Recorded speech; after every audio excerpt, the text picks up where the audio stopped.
Mute. Good evening, everybody. And I'm not muted, Matthew, I promise.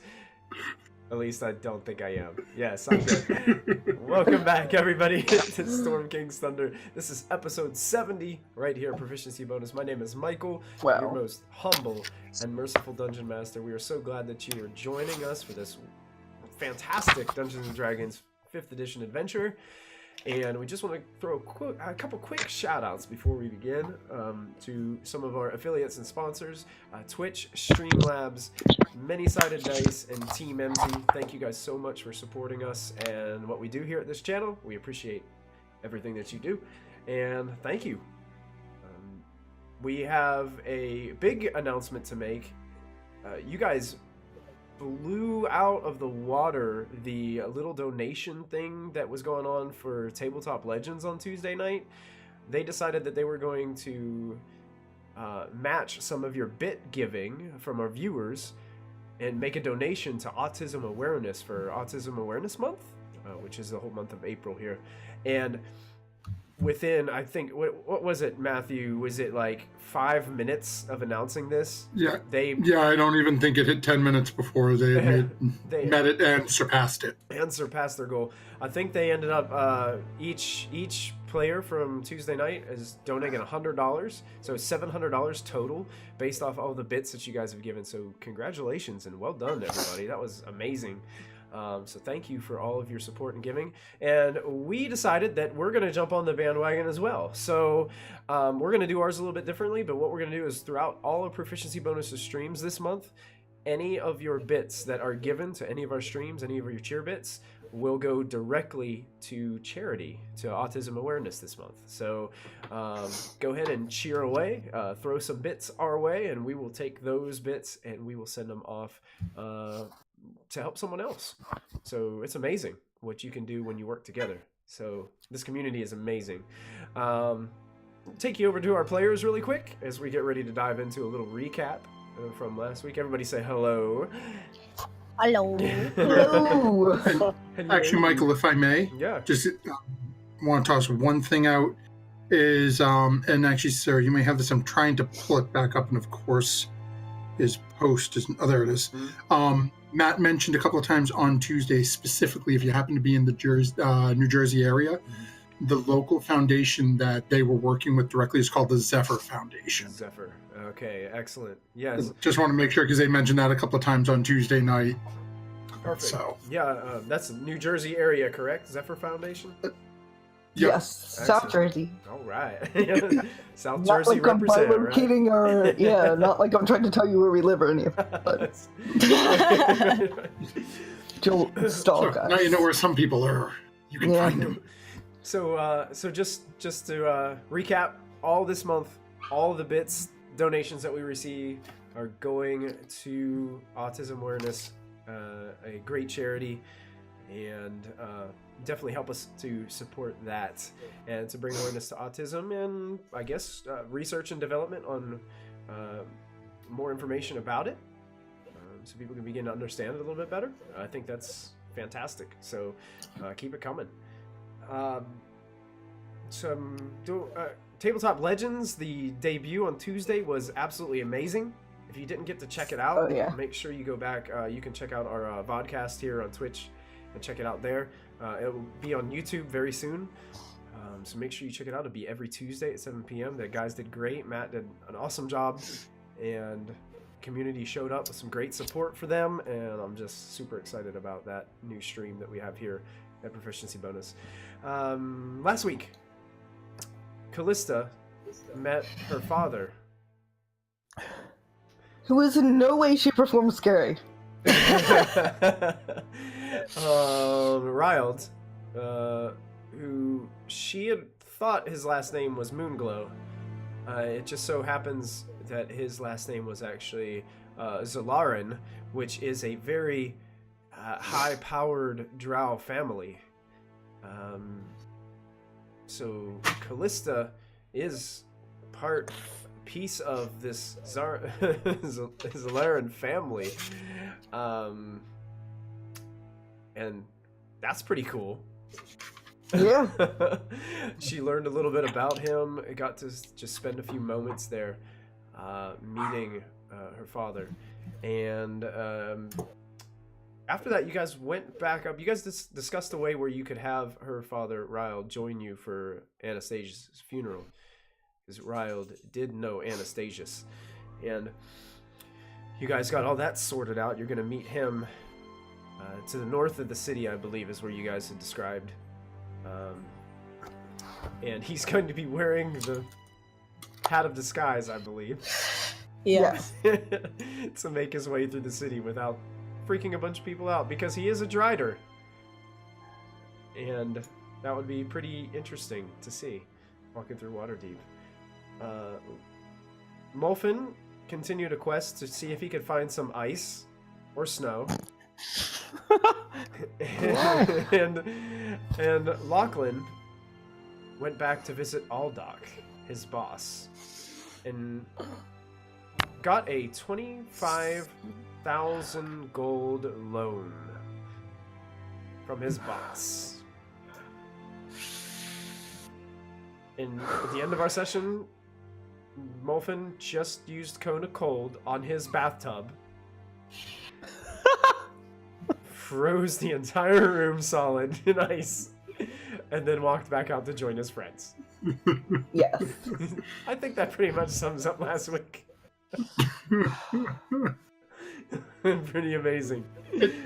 It's amusing when you're talking about Callisted. It's like it's all serious and heartfelt, and then it's Molfin and Lachlan. Yeah, and then the gnomes. Yeah.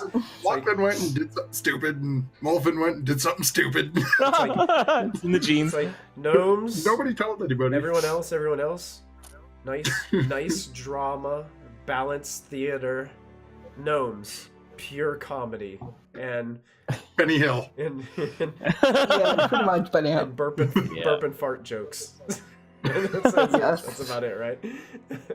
Well, so that brings us to episode 70, and we're gonna dive back in tonight. And so the story is told, adventurers. What would you like to do? Find a fight club and drink Lachlan with me. It's probably... Now, that was first thing in the morning when you blew up your... Okay, I will... Right? Literally, they were having breakfast. Yeah. Molfin grabbed Callista because she was on her way to, I think it was Griffin training. Yeah. It was, fine. Yeah, so you guys have got yourself a nice breakfast. And Waterdeep is upon you for one more day. The funeral is scheduled for tomorrow for Anastazius.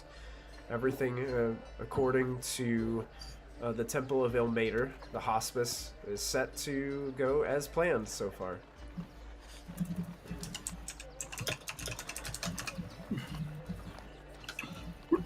One of you please help me chisel some of this ice off my room? Are we all there? Why do you have ice in your room? I don't have ice in my room. I got ice in my room. Quite peculiar. I'll go see what it's about. Do we have a chisel? Do we have an ice pick? Do we have a hammer? I have a lot of fire. That does not chisel ice. That melts ice. Chisel. I need Do you have the a ice. chisel? It's got a stick. And a dagger. You have a mace. I do not have a mace. Stick with pointy ends. I have a... Molfin's just going to start dragging them towards the room. Yeah. I will go. I might have a spear and a javelin. As the ice and snow are melting off of Molfin, they impact the floor with a splat, and just slush and ice just scoots all across the floor, just everywhere. He's just making a mess. Shivering a little bit. Some of the other patrons in the place are just looking at him awkwardly. Like we are? We're like... Do you need a hug? Are you cold? Just gonna look and say, bath malfunction. A what malfunction? Bath. Bath? Bath. You got bathtubs in a room. That's all it's gonna be. Brock's just I thought they put warm water in those things. Me too. Ugh. Mine was warm. So do you need a hug or are you cold? But I will be fine. I need to chisel some of this ice. Off your beard? No, off the walls in the room. See, that doesn't make sense. Just come along and look, Ashlyn. Okay. Diana's coming. I am. Lachlan, you're present as well. Okay. I'm just shaking my head. Fine. Muffin will lead him back to the ice locker. What? You guys head on back to Molfin's room. Molfin opens the door, and you guys instantly see this face. He's just covered in ice. Do you have a bucket to collect it? The floor is fine. Oh, It's a brisk 12 degrees or so in here. It will be fine. Did a spell go wrong in here or something? It's really cold. It may have. Yeah. I'm not dressed for this. You guys can't But I wasn't see. just- You can see your breath in here. You missed Bryn Shander, didn't you? I have a spear. I'll start shaving it. That's for shaving I have a dagger. I also have a spell called Stone Shape. Molfin, I don't know if I could like shape like a stone person around this and then like break off the other things. I don't know how that would work. Break off what other things? I don't know. Like if Molfin is trying to get a shape, like a heart or whatever, I can just like, I guess like maybe create stone to cover it. Oh, and it's hard. That's really pretty, Uncle Molfin. Yeah, and then like maybe it can like maybe break off chunks, or maybe I don't know. I have no idea. This sounded much better in my head. Okay. Some of the way that the ice is frozen around the room, it's kind of like imagine these massive waves from like the ocean. Yeah. Whoa. Completely frozen, like out the corners. It looks like he casted his spell to the corner of a room and then it just reflected back. So it's like it goes back to this room and then waves back around the other way. So you could probably shape these or sculpt them if you wanted to into like little ice sculptures or something like that. I'm gonna build a snowman. Well, Do you want to build a snowman? it'll be an ice man because you'll have to like curve it around. Okay, I'll make it Iceman. Yeah. Okay. Use my Molfin still has the broken dagger, the first one Lachlan gave him, that he broke on the ground trying to. That's awesome. That's just sentimental item. And is just going to start trying to help Ashlyn make this Iceman she's trying to make. Okay. Yes. Yeah. I still have Brock's hammer that he gave me. Okay. So I'll use that and a dagger to do some chiseling and, you know. Yeah, perfect. So you guys are all working together. Who's taking the lead on this? I guess Ashlyn would be because she was the one who was... Okay. Go ahead and make a performance check with advantage. Ooh, so good at those. Since you got some friends helping you. Yeah. Yeah, not bad.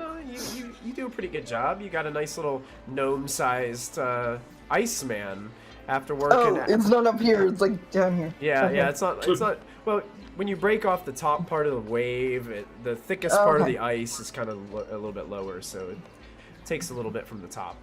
And you chip away. Lachlan's there helping you. He's taking the hammer and just chisel a little bit. Molfin is just carving away with the broken dagger that he's got. I imagine Diana would be in there too, trying to sculpt things around. Yeah. So maybe about 30 to 40 minutes or so, you guys get My arm! no. I know, right? It takes a little while. It's not an easy thing to do. Still going at it. But you guys Ashlyn's strong. You got a nice little Not strong. ice carving, You're stronger than me. Oh, about as tall as I got Molfin and Lachlan sitting there. So, Put my arm around it. yeah. I take a picture. Yeah, quick, Oh, quick, take a I do picture. the selfie. Yes. Yeah. Yes, selfie. Oh, nice. Ashlyn paints a quick picture of Lachlan. Yeah, it's in my with his it's in arm my around journal. the Iceman. A snowman, yeah. As soon as it's done, Molfin, all of you can see this sort of nervous energy starting to bubble up through Molfin. Okay, I'm gonna leave now. This is never good. I take 10 steps back. Yeah. Thank you for the help. I shall see you for... What time is it? It's breakfast, okay. Well, I shall see you tomorrow morning. Please, if you will.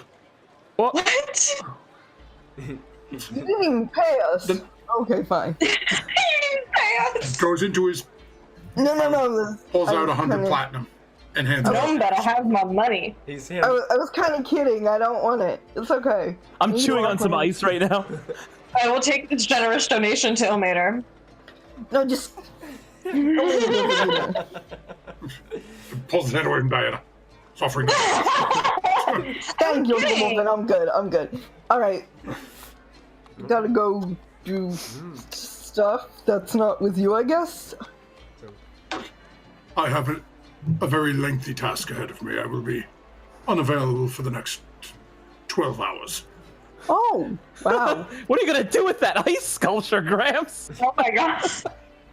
Melt it. Okay, alright, let's leave. Yep. Scurry away. All right. I regret helping him. The door, Nothing good is gonna come of this. the door Nope. loudly slams Nothing. behind all of you. Locks. Some frost and ice skitters across the floor of the hallway. Well, that was weird. Mm-hmm. And Molfin is going to spend the rest of the day casting one single spell. Oh. Okay. I'm gonna go see how Callista is doing. Okay. I'm going to burn a portent to make sure I make the check that I hit the check for it. Okay.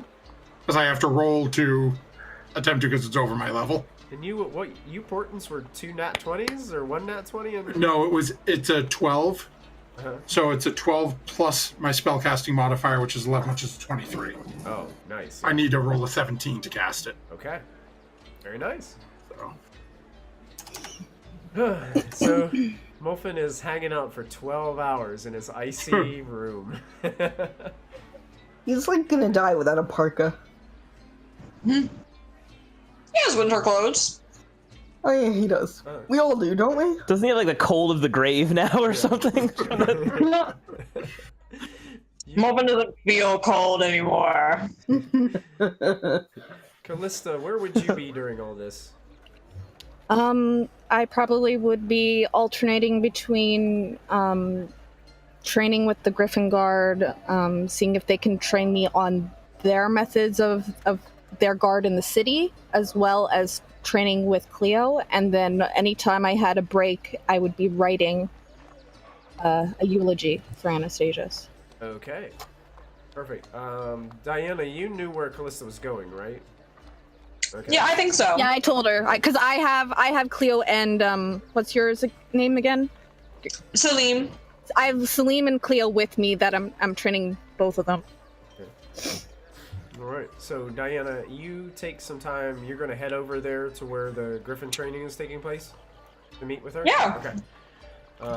It takes her a little bit of time, but Diana, you find where Callista is currently taking a break from her training, and Diana approaches Callista. Hey, gal. How's our babies? They're good. They seem to be enjoying themselves.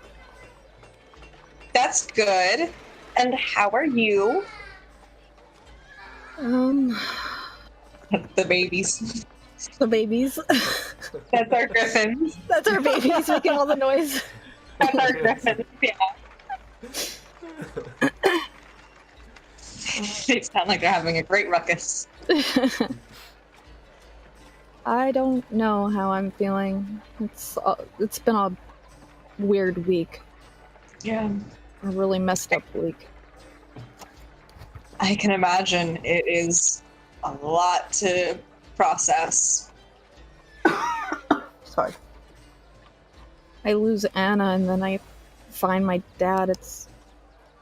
Just doesn't seem fair. Why is it not fair? The universe took something from you, it should give you something back.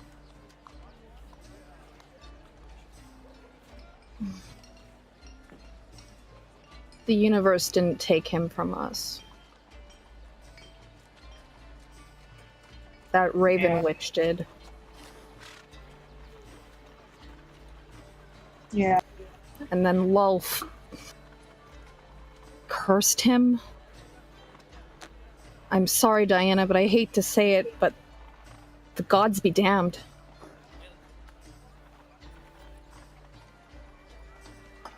Okay. Was there any follow-up to that, or is it just gods are damned? I have yet... Diana, I understand that you are completely devoted to Ilmater, and he has done wonders keeping us alive, but... It's for everybody. They've done nothing for me. They've just taken and used them like pawns. Look at Malfin now with Asmodeus. They need to be stopped. All gods, like across the board? Well, their track record isn't very good. That is a very, very powerful, long list of enemies to be making, Callista. It's not even about Ilmater or anything. It's about you trying to... I'm a god killer. I understand, though. You know, girl, I got you. I got you. I'm just telling you how I feel, Diana. Yeah, no, I understand. I'm sorry that all this happened. Sorry, too. So, yeah.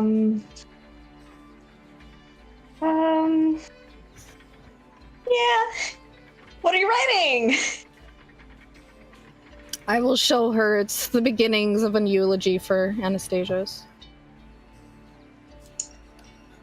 Hard. I imagine. Yeah. Gotta, I think he would want you to be funny. I don't know. That's not really my thing. Can consult Lachlan. It's very funny. I mean, if he wants to make his own speech, you're all free to make your own speeches if you want. But I want everyone to remember him. Yeah. He was a hero, Callista. Bravest one. I'd love More ways than one. The most dazzling. I'd love to hear what Molfin would have to say about him. Remember that time I almost blew myself up in that bar when you... I never trusted the bastard, but... But, he did help me walk back into Callista's room and not get killed immediately, so hey. True that. Pros and cons, pros and cons. Okay. So, Diana and Callista having this conversation, what would Ashlyn and Lachlan be doing at this time? So, what do you want to be doing at this time? I don't know, Brain! Take over the world! Go round up the boys! Okay. Sounds good. We can do that. We can have some beers and go fight later. Okay.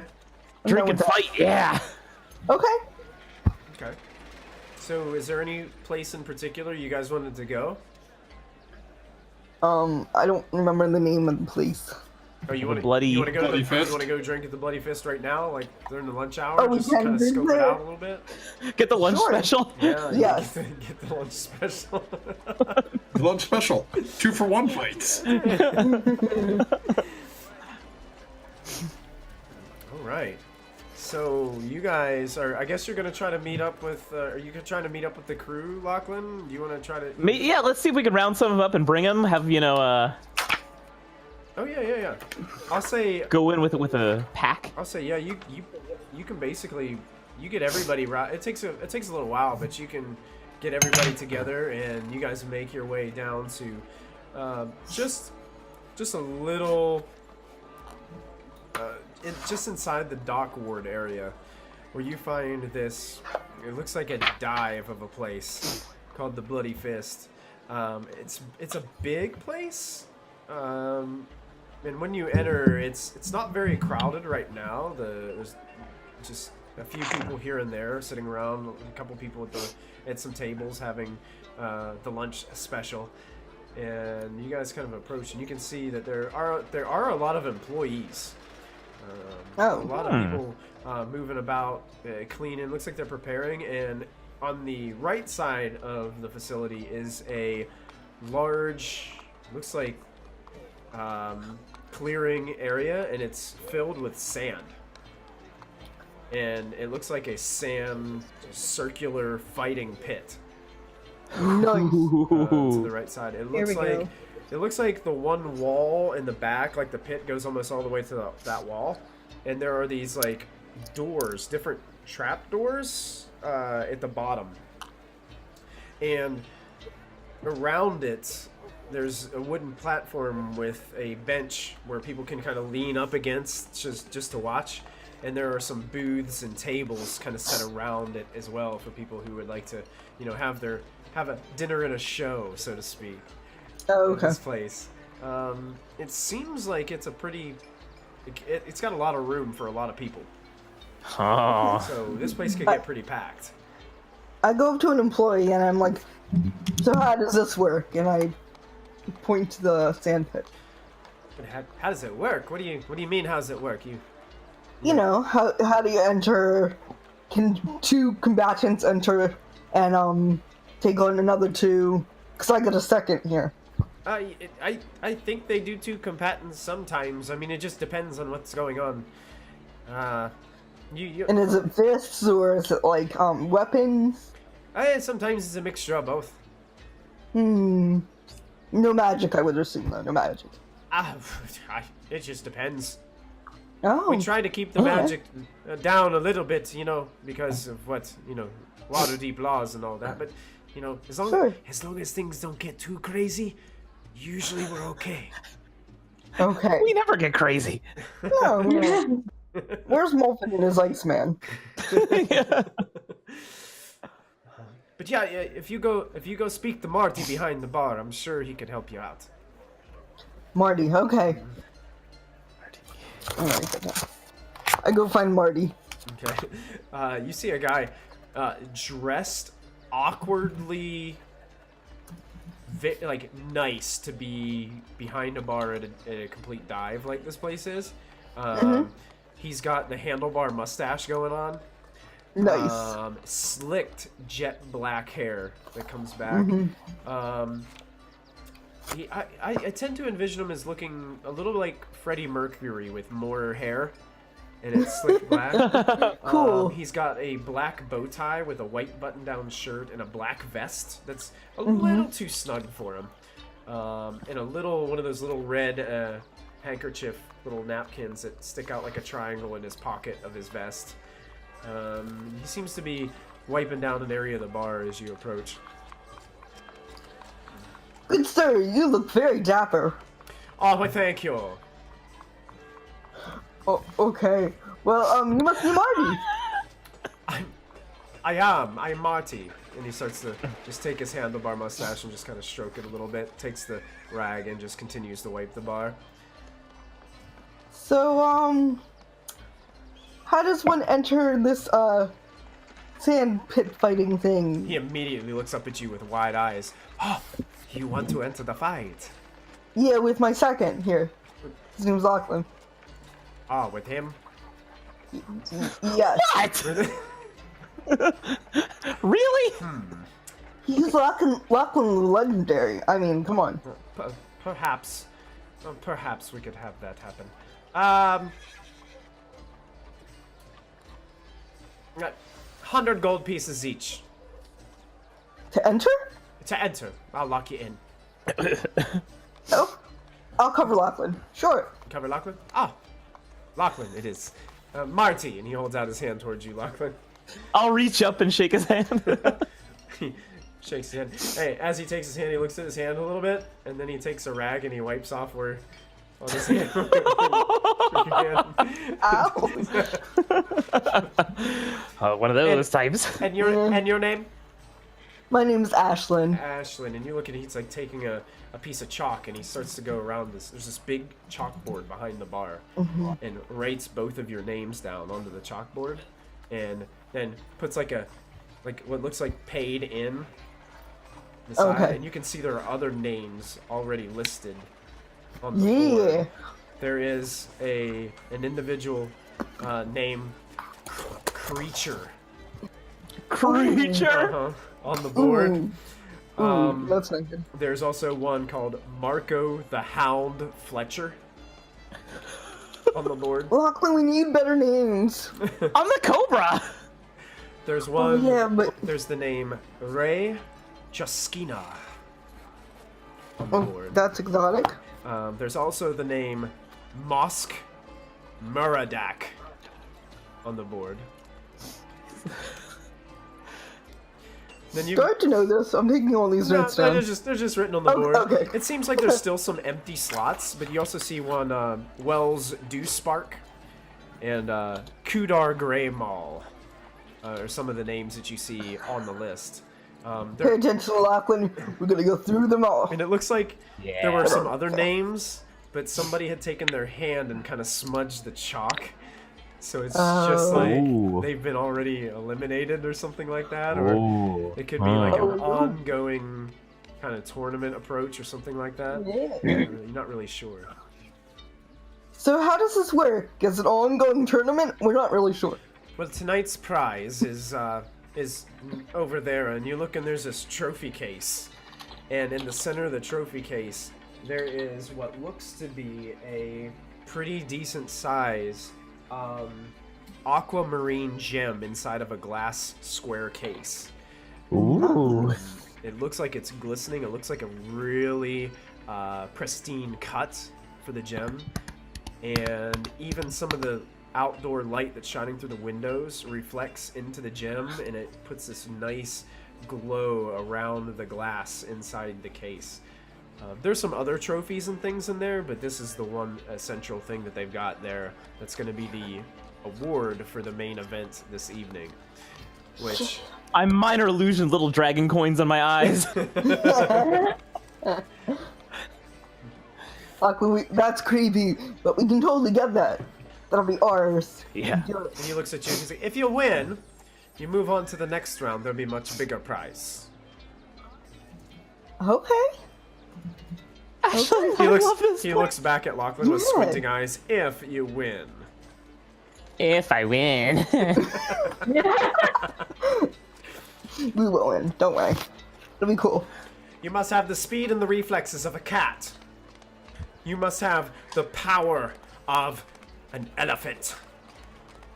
You must have... You must swift as a coursing river with all the force of a great typhoon. Wow, you're good at this. With all the strength of a raging tiger. As serious as the dark side of the moon. Wow. Yeah, man. No, nobody knows this song. Are you employed? Not currently? Are we? Lachlan, are we? We offer competitive wages. Are we employed? We're self-employed. We're entrepreneurs. Right here, I'll get you an application. Oh, okay. He walks away to the back room. Well, our journey ends here. Yeah. I guess We're gonna become cage fighters. Yeah. And let the giants destroy the world. Why not? Marty comes out and he produces an application. He's like, "We are looking for announcers. I think you'd be a great one." And he hands it in front of you, Ashley. Okay, I take it and I'll fill this out and bring it back. My bag. Wonderful. I don't write well, Lachlan. I don't write very well. I can help you. Okay. Okay. I can help you. My spelling is very fast. You have your own abilities. You also see that they do have on the chalkboard, like, apparently you can place bets on the fights as well here. So I'm like nudging Tren, like. While there's some, like, you can see some fighters have different numbers on them. It seems like the ones that have a track record here have much better odds of winning. The one that you see that has probably the best odds, there's two that have the best odds. Ray Jaskima seems to have very good odds.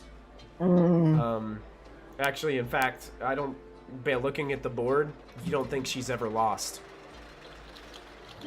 Oh. And another one called Creature. Creature. Oh, I don't like Creature. Has a very good record. So you can see that the odds, and by your names, are question marks. At least we start with that and not negative. Yeah. Because you guys are the new names to the board. That's. And what time should we come back for this? Fights start promptly at just after sundown. After sundown. After sundown. We will be here with bells on, but not literally. That would make us look like wusses. We're not wusses. We did have a fighter that fought with bells on before. It was very distracting to our customers. That also seems very true. That and the other fighter took the bells off and used them to beat them to a bloody pulp with them. That also sounds... That's pretty cool, actually, I'm not gonna lie. Bells don't ring very well when they're dented in. No, I would assume not. You're right. No. They don't ring anymore when you get them stuffed down your throat. No, I would imagine not. That would be very hard to read. Okay, we'll be back at sundown, right, Lachlan? Yeah. What have we gotten ourselves into? We're gonna win this, don't worry. It's gonna be awesome. You can do it. Muffin, to answer your question, somewhere around, like, probably what sundown is right about now, like 7:30, 8 o'clock at night. So you guys enjoy some time. Tren and the rest of the guys, they kind of sit at the table with you. They hang out for a little while. Yes, daylight savings time, Zos. That's correct. Because if it were up to me, it would always be daylight savings time. And you guys, is there anything in particular you guys wanted to talk to the boys about, or to Brock while you're enjoying? I think we're just spending some quality time, having some brews, you know? Just some brews. Yep. Tren does look at you, Lachlan, and he produces a piece of paper. And he unfolds it and sets it down on the table, and he's like, "Look at this, Lachlan. Look at this. New orders from Aldok." New orders from the boss. Yeah, and as you're picking it up looking, apparently he put together his propaganda, and this is a call for all of his men to see if they can find Sarvin, the king of the Frozen Far. The white dragon lord of the north. Never heard of this guy before, huh? Sarvin is a weird name. I wonder why he's called that. Yeah. For his title of the Frozen Far. Where is that? Yeah, where is that? This Sarvin guy must be real mad. Tren's just like, I don't really know. I haven't really been out of Waterdeep that much, but I mean, look at what he's offering. Do you see this reward? I mean, that is crazy, and it's like 15,000 gold pieces and an advancement in rank within the guild. That's a lot of gold. I'm gonna gently smack Lachlan under the table. Ow! Oh, I was bit by a mouse or something. Yeah, because we've never heard of this guy, and we don't want to. He sounds very intimidating. Yeah, not our kind of guy. No way. No, he must be important if Aldoc wants him. Yeah. Jeez. Oof. Whew. I could really use that gold and that promotion. You and me both. You and me both. I smack Lachlan. Oh, that mouse came back. Oh. So he just talks about it for a little bit, and then you kind of just change the conversation a little bit. Yeah. Yeah. So how about that design that your dad made the other day with the naked lady? That was not awkward at all. Oh, that was good. This is such a better conversation to have. It was inspired. Yeah. Inspired. So, do you think he gets like human females to come in and like different kind of elves and like has like a painter studio kind of thing? Because I mean that wasn't a like your mother, was it? Was it your mother? I just drained my beer. Starts chugging it. Yeah. So you guys spend most of the afternoon just hanging out, enjoying some good conversation. Molfin is still very busy. Diana and Callista, I guess Callista would eventually go back to training for the rest of the day. Diana, is there anything in particular that you would do before things happen this evening? I don't think so. I think I would. I'm caught in the middle between hanging out with Callista more and watching the little griffins train versus going to the temple and just doing, I don't know, cleric things, you know, getting it. Not going to the fight and watching us fight? Yeah. I would actually, man, if I knew where they were, I would love to go. Yeah, I have no idea that you guys are doing this. None of us did it like for the past day or two. But I wouldn't know like what club they would go to though. Would I? I think we talked about it early on though. Can Lachlan cast message? Only but I think it's got 150-foot range or something. It's not. Okay, gotcha. Not I very can powerful. cast sending, but that's. Yeah, that'd be pushing it. Yeah. I think I would sit and watch the Griffins for another like hour or two, and then I would go to like a church service. Wow, that's a fun evening. Are you going back to the Elmater Temple for the service? Yeah. Okay. Yeah. So you watched the Griffin training for a while. It looks pretty intense, Diana. It looks like these Griffins they can be ferocious. So it's very dangerous to be in front of one and to train one like this. So you can see some of the people that are training these griffins are sometimes the griffins actually snap at them and stuff like that. Like it's you can see why it takes so much time and so much effort and so much work for these things, because they are not just a typical beast. They are I mean, they're listed as a monstrosity. They are completely different than any other animal. It's not as easy as training a horse. It's not as easy as training a dog, you know, those types of things. They are having to put in a lot of effort, and it's pretty amazing to watch. As you're watching, Callista they're getting some training herself, and you kind of watch a little bit, and she's learning some different words and learning some different techniques on how to bond better with Cleo. And did I pick up anything? Make a perception check for me. Okay. Because if I D20s roll high.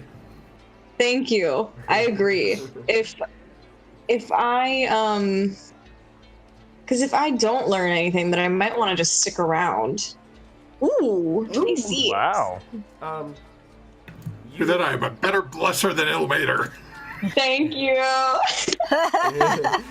hell, God be damned, just need Molfin. By watching what they're teaching Callista, you do kind of make some connections that griffins are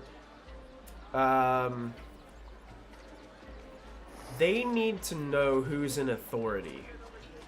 So, if you feel threatened by a griffin, and you duck down to the ground and kind of huddle down like this, it will still maul you.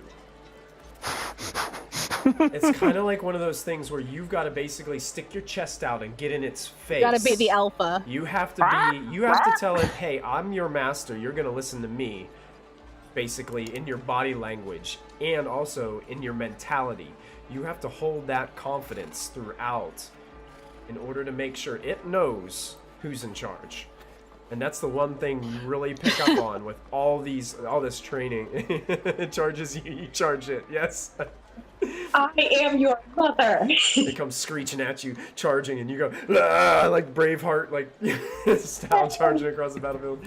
But yeah, it's gonna happen when you get close to it. Yeah. It's not like a bear where if you play dead, it will just drag you around a little while and then forget about you. Or, you know, it's kind of like, I've heard this about sharks, like, if you swim away from it, it's just going to chase you down like your prey anyway. So, you've got to, like, turn around and you got to fight back. It's kind of that mentality. Yep, go for the eyes. So, Molfin in his own dream is hearing, when you see a griffin, poke in the eyes. Hey, that's what see a griffin, poke it in the eyes. That's what I have down. I already have poke an eye. Yeah, you definitely Right, need. but now when Callista and Diana hold up Cleveland's sleeve, Molfin's gonna go, ooh, griffin, boink. And that's No! and that's one thing that you guys both notice is even though your griffins are still young, you still have to have this mentality with them, or Yeah, they're still wild. or they're going to get wild on you and get aggressive, and then you're not going to have any control over them. So this is something that you really gotta talk to them, like, you know, you gotta give them that that teacher talk every once in a while, you know. You know? Oh. So to let them know where they're. That's why I would trust him, and you have griffins. Yeah, trust. I love to trust them. You just need a litter box. Exactly. You just put it out there. They just know how to use it. Yes. Imagine threatening your griffin with an ass whooping. Hey, I'm just saying, you got a druid. If it comes to that, shock, you know, cattle prod, shock treatment. Close to get that lightning bolt. That's not how druids work! What the heck? I was thinking Callista could like shapeshift into a griffin mama and like griffin mama discipline them. Diana, since you did roll so high, I'm going to give you one more tidbit of information on these things. You can tell just by the type of training that their intelligence is not very high. They're not very smart. So it takes a long time for them to learn commands and words, and even to discern their master's voice, it takes a little bit of time just because they have trouble making these connections mentally. It's not something that they're used to doing. My baby boy is stupid. Oh my god. No scholarships. They do have a very beast-like mentality where it's like, I want to eat a horse. I want to have babies. I want to build a nest. Very beast-like. Not until you are older, young man. Very beast-like in their mentality. Mixture between, if you imagine how since the two animals, a lion and a bird mixed together, you know, their mentality, you know. The lion's gonna hunt, bird's gonna fly around and hunt as well, build a nest, those types of things. Yeah. Okay. Sounds good. So that's what you. How did my church? The church service? Actually, Yeah. Dorn interrupts you during the service.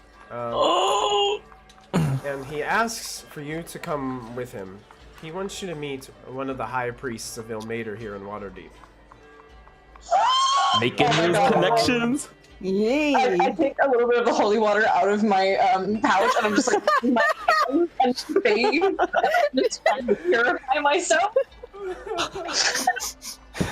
Don't let him detect anything. I feel like every single time I go to my pastor, I'm like, you can see into my soul. Do you know I had the SCX? Like, it's so evil. I feel terrible. Oh my goodness. He wants you to take. He wants to take you to a high priest. His name is a Solar. Solar Rama, one of the high priests here at the Elmater Temple. He just Solar wants to meet you, and he wants to just speak with you while you're in town. Okay. So you guys move towards. It's towards the upper floors of the building. This Elmater hospice is pretty big, and you go up probably to the 4th floor, and he takes you to what seems to be a large hallway that leads to a door at the end. And he opens up the door, and it looks to be a. I guess the best I can think of is an audience chamber that kind of resembles a courthouse a little bit, but not in the sense that it's made for, that kind of thing. It just looks like that, the way that it's set up. And principal's office. Yes, it just that's the best mental description I could come up with. But there's a large desk that sits on top of a raised platform at the end of the area, and you can see this man wearing a little bit. He doesn't look much more decorated than the other priests, just because they're Elmater. They usually just wear animal furs and things like that. His animal furs seem to be a little bit more elaborate. His cloak, the cape, kind of drapes down to the floor of his animal fur that he's wearing, and he looks an older man. Looks towards you, and Dorn looks to you, and he kind of presents you to him and says, Father Salur, this is Diana, the one that I've been telling you about. And I curtsy. Oh, there's no need for that, Diana. It's great to finally meet you. I've heard so many things about you. Dorn has told me about all your great deeds for Elmater and the good of the people of the North. Cool. So how much longer do you plan to stay in Waterdeep? You plan to stay for quite some time, or is this just a temporary visit? Oh, well, my companions and I, we are definitely staying another day more for the funeral of a friend who passed recently, Anastazius. Oh, yes. May we'll be staying for that. I'm not sure how much longer we'll be here after that. I imagine only a week or so before we have to move on. I'm sure some type of chaos will happen. It always does around us, so something will push us forward. Some type of divine destiny. Or not divine. What's the opposite of divine? Hellish? Hellish destiny? All deities are divine, good or evil. That's a blunt right turn. He doesn't create the negative, but he can turn the negative into a positive if you let him. Diana, I must say that Elmater sees much promise in you. I can just feel his aura in the room. It's just amazing what he can do when you allow him to use you in these such ways. You have done much good. And I just wanted you to know how proud we are of you. Aww. Oh, that's so nice. In my head, I feel like I do not deserve this at all. I've done a lot of really messed up stuff, and you use the power I have been given for really messed up stuff. He looks down towards his desk, and then he slowly takes off the cape that he was wearing and sits it behind the chair, he's leaning on the chair, and then he goes behind the chair and he kind of slouches a little bit. It's kind of like he's leaning up against the back of the chair. Oh. I'm gonna get fired. He slouches a little bit and he's like,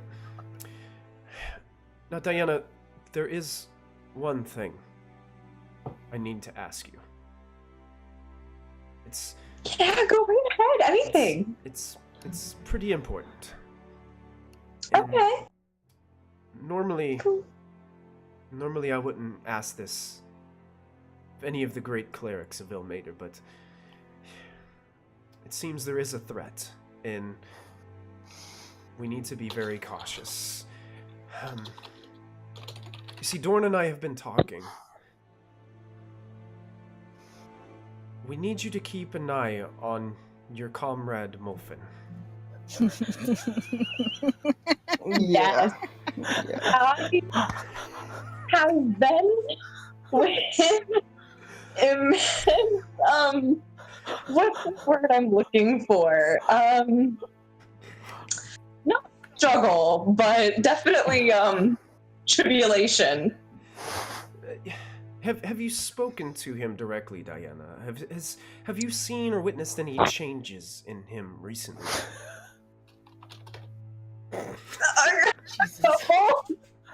Mostly in the physical region. You didn't feel there's, I don't know, there's just, you see, he has something. Yeah. Something that he's wearing. Yes. The shroud. Yes, so you know of the shroud.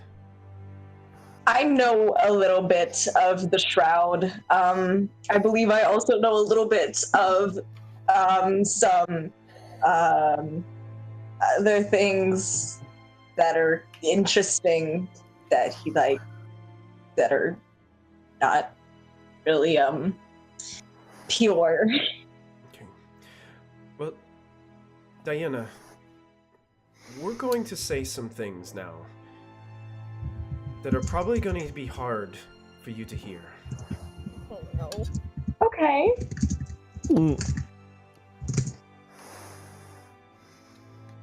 You see, Ilmater values suffering for the good of others.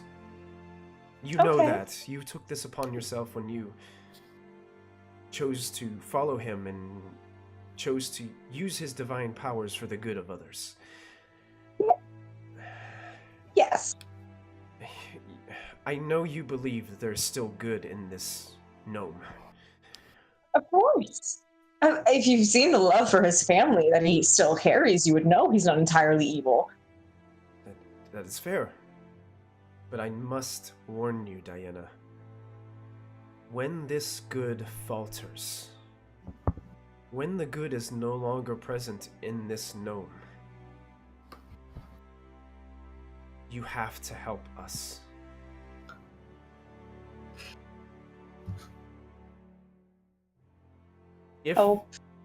If the good fades, if the shroud takes him,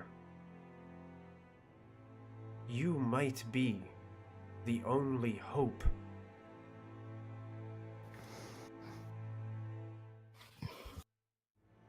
You are close. You are close to him, Diana, right?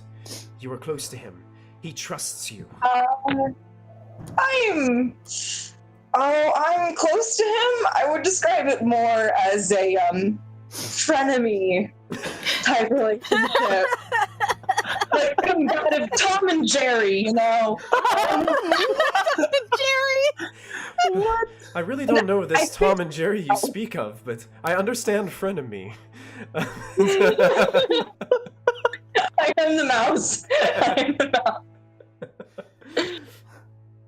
mouse. Isn't Tom the cat? Yes, Diana's the cat.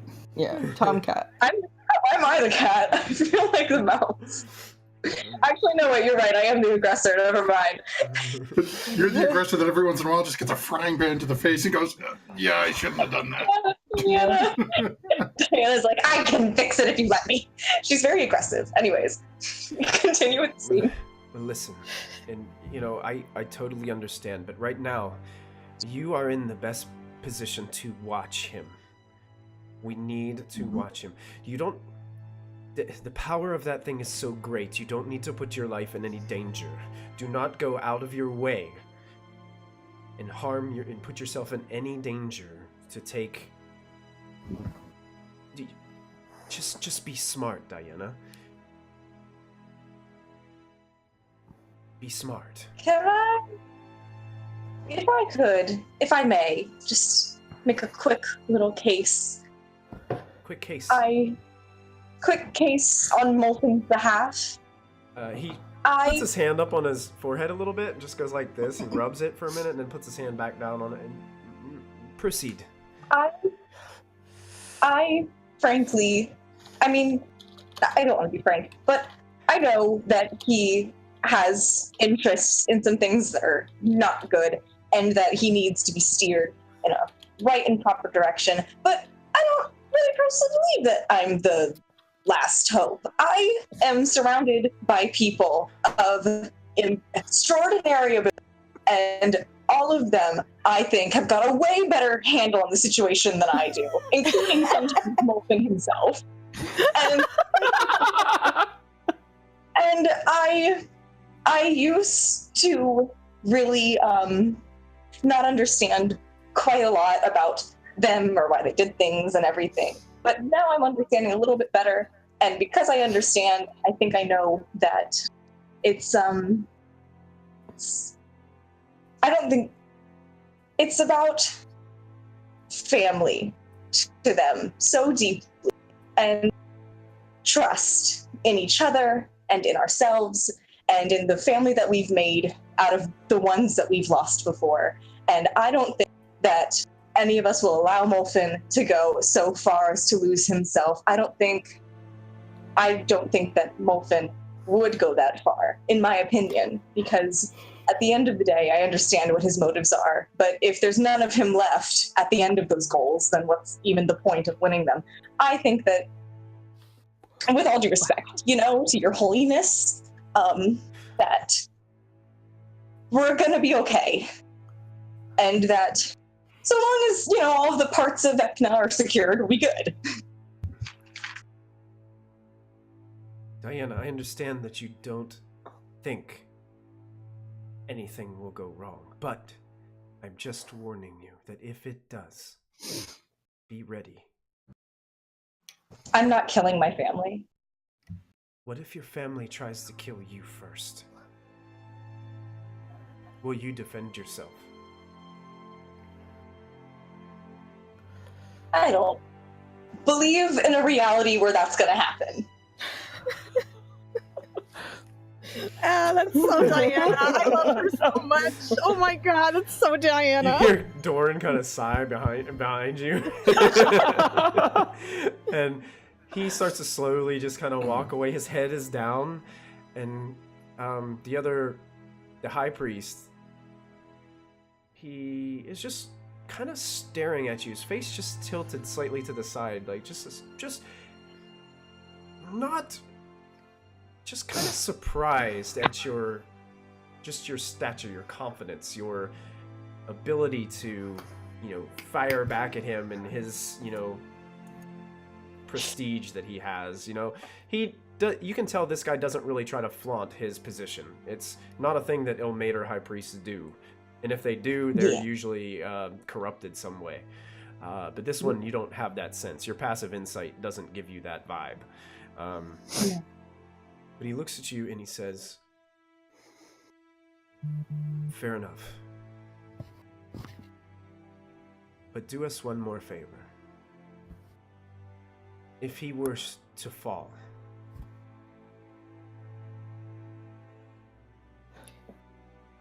the shroud needs to be secured. Will you bring it to us? When there comes a day that Molten willingly gives up the shroud, because I know that he will, and I know he's not going to fall to its power, then yes, I will deliver it to you. Fair enough. That's what we needed to hear.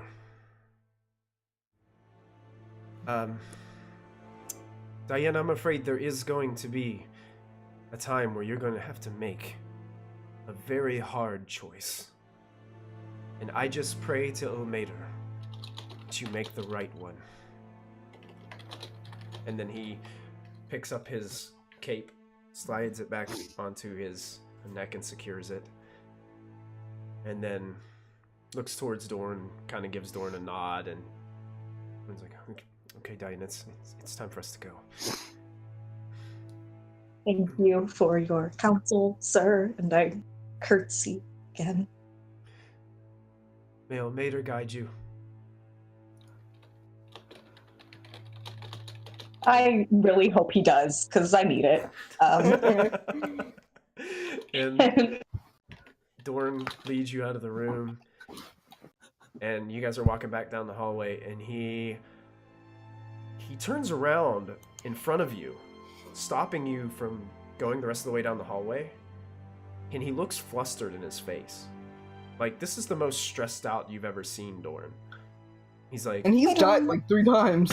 Yeah, he died like a bunch of times. Even in the face of death with dragon's breath. Yeah. He didn't look this bad. He looks towards you and he's like, Diana, he's gonna kill you. He's gonna kill all of you. Don't you get it? Oh, I like meant the priest. No, this is Dorn. Dorn. Yeah. When he said he, I thought he meant the guy. Okay. Now it makes sense now. Carry on. Like I told Solar, I don't exist in a reality where that's true. I have seen so much of these people, and I see so much love in them, and now it's becoming clearer and clearer that there is so much love in all of their motivations for people that they've lost, for people that they currently have. I just don't believe that they're going to hurt anybody. And of course, I'm not going to just let certain things slide, but I also can't turn my back on these people that have had mine since the very beginning. People that were willing to risk death and fight a lich for me and do whatever they had to do.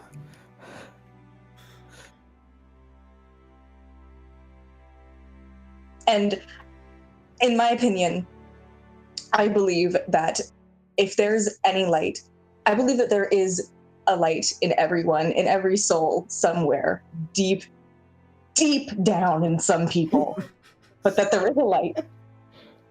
And that if there is a light, then there is goodness, and that there is room for everybody with an ounce of good in Ilmater's light. I think that Molfen deserves as many chances as it takes to get there. Wow. Even though I really want to punch him sometimes, but that's besides the point. The frustration is still present in Dorn as he's looking right at you.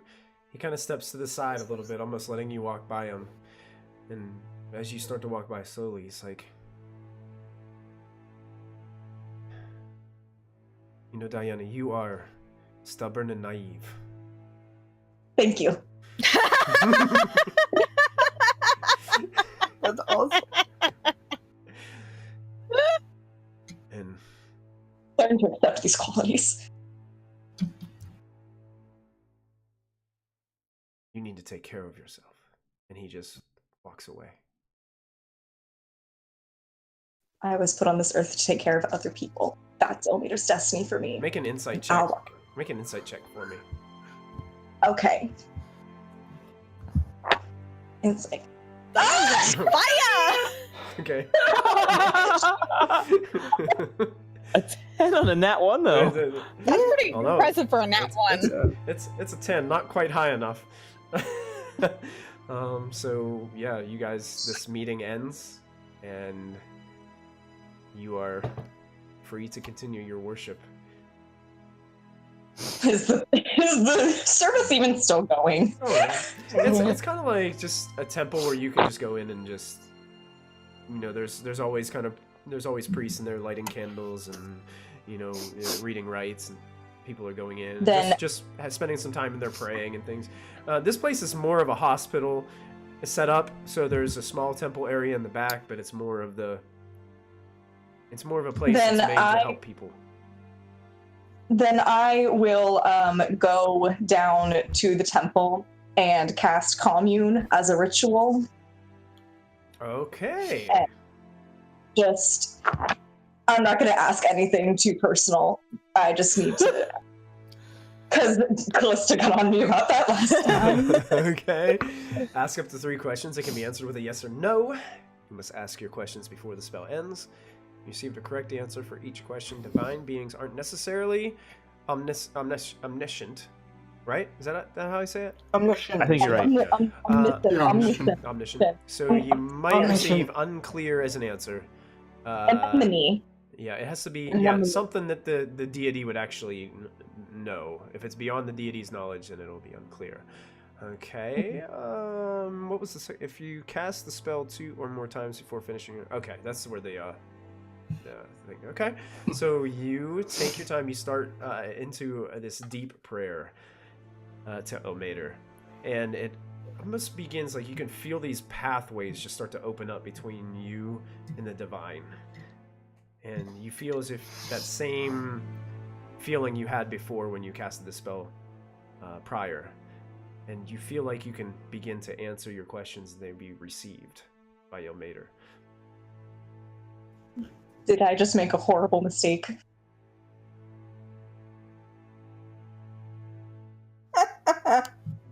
Sorry. No.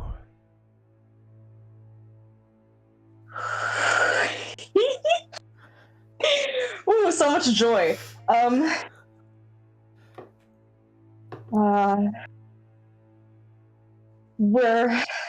god. Oh, will you help us in our fight against, when the time comes, in our fight against Asmodeus and the Shroud?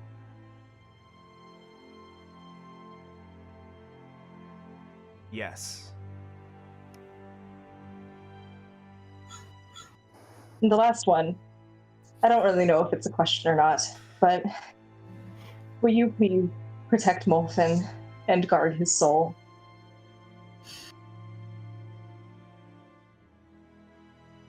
No. Please.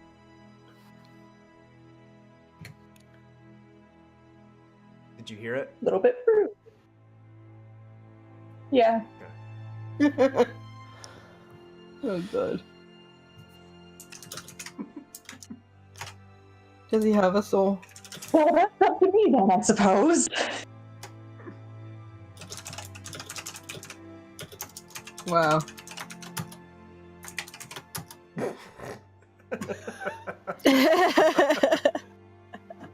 I don't know who said it, but I heard it.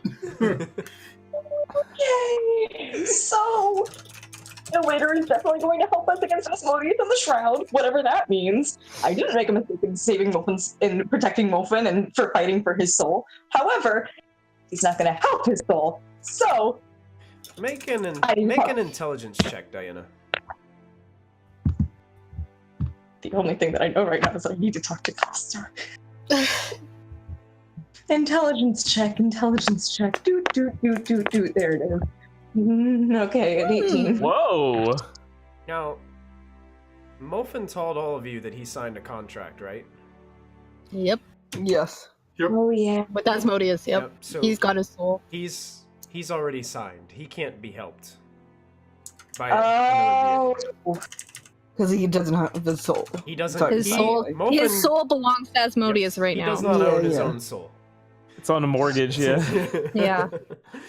Yeah. If Molfin still had possession of his soul and didn't sign that contract, the outcome might have been different to that question. But the specific question was, will you protect Molfin's soul? Can't do it. Interesting. Interesting. Okay. Forming a game plan. First, I run back to Callista and I relay. That just happened. Word for word. Word for word. Nearly. All right, so Diana running back to Callista and giving her an earful. I imagine Callista just standing there and Diana just going in her ear, like just going on, dying, 100 words per minute. I preached, and and then he told me about Molten, and he wanted me to like betray him, and I was like, oh my god, hell no, like those are my buddies, like a family. And then like, oh my god, I gotta pray to Elmater, right? So then I prayed to Elmater, and then Elmater was like, your soul is already gone, so I really can't like do much. But then like he was like, but I will help you with like the fight with like Asmodeus and like the Shroud when the time comes. Also, by the way, like the Shroud like really needs to come off, but like just not yet. Wow. Okay. Anyways, the Temple of Ilmater like kind of really has it up for Molten. Just to let you know. Well, that's not surprising. It's really not. I did. Yeah, I caught that. Stop! Leave him alone! You don't know what Michael sat on Zulkin for a whole year and a half. You don't know when Anastazius is going to come back as a little demon boy that's going to mess us all up. Great. Diana starts Fortnite dancing aggressively. It's Chat says somewhere in this notebook. Oh my god. Awesome. Yeah, so you basically, Callista, you're given the whole story from Diana. It seems like she's being, upfront with you and giving you the lowdown. Time passes during the day. You guys had a good meal. Are you guys going to try to find the rest of your group before this fighting begins at the fight club? Yeah, I would actually kind of want to try to pull Ashlyn aside. Okay. From the rest of the team, from the rest of the boys. Yeah. Hey, what's up, Lachlan? Ashlyn, you heard that whole thing back there, right? About Sarvin. About Sarvin. Yeah. We should save him. I'm worried about him. Yeah. I want to get the team together and have a little chat. Brock has expressed some interest in, getting away from the front lines. And okay. This might be a good mission for him, to go and maybe we could send him to Fireshear and find Sarvin and warn him about what's going on. That's a great idea. But I want to talk to the team because, Brock has become a friend of all of us and I want to make sure that... If we send him off... Well, yeah, that nobody, that everyone's in agreement. Yes. So... That's a good idea. Where is We'll have to get everyone else, wherever they are. I think Gramps is kind of tied up, but, You know what? I'm going to say that...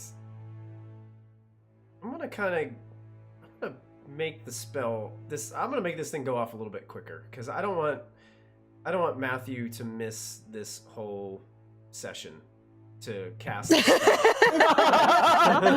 spell. Tis what it is. So I'm gonna DM house rule this. This one time. Consider it's the only time I can cast it because now the scroll's up in smoke. Yeah, that's true. Okay, that's fair. That is fair. I'm gonna make because the scroll will go away. I'm gonna say you get the spell done just in time.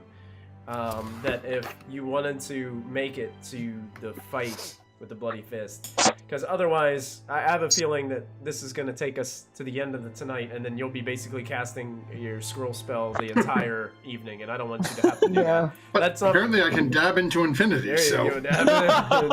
There you go. That's it, you can. Infinity dab. Infinity dabs. Cool. So yeah, you finish your spell, Molfen. And I'm not really sure exactly how this works. But there is a copy of you. And it's naked. And it's absolutely naked, no shroud, no clothing, no nothing. It is an elderly gnome. It looks exactly like you before the shroud. Does it talk like you? Does it act like you? Yep, it is a photocopy of me as I am right now. I would like you to roleplay your copy because I don't think I can do it justice.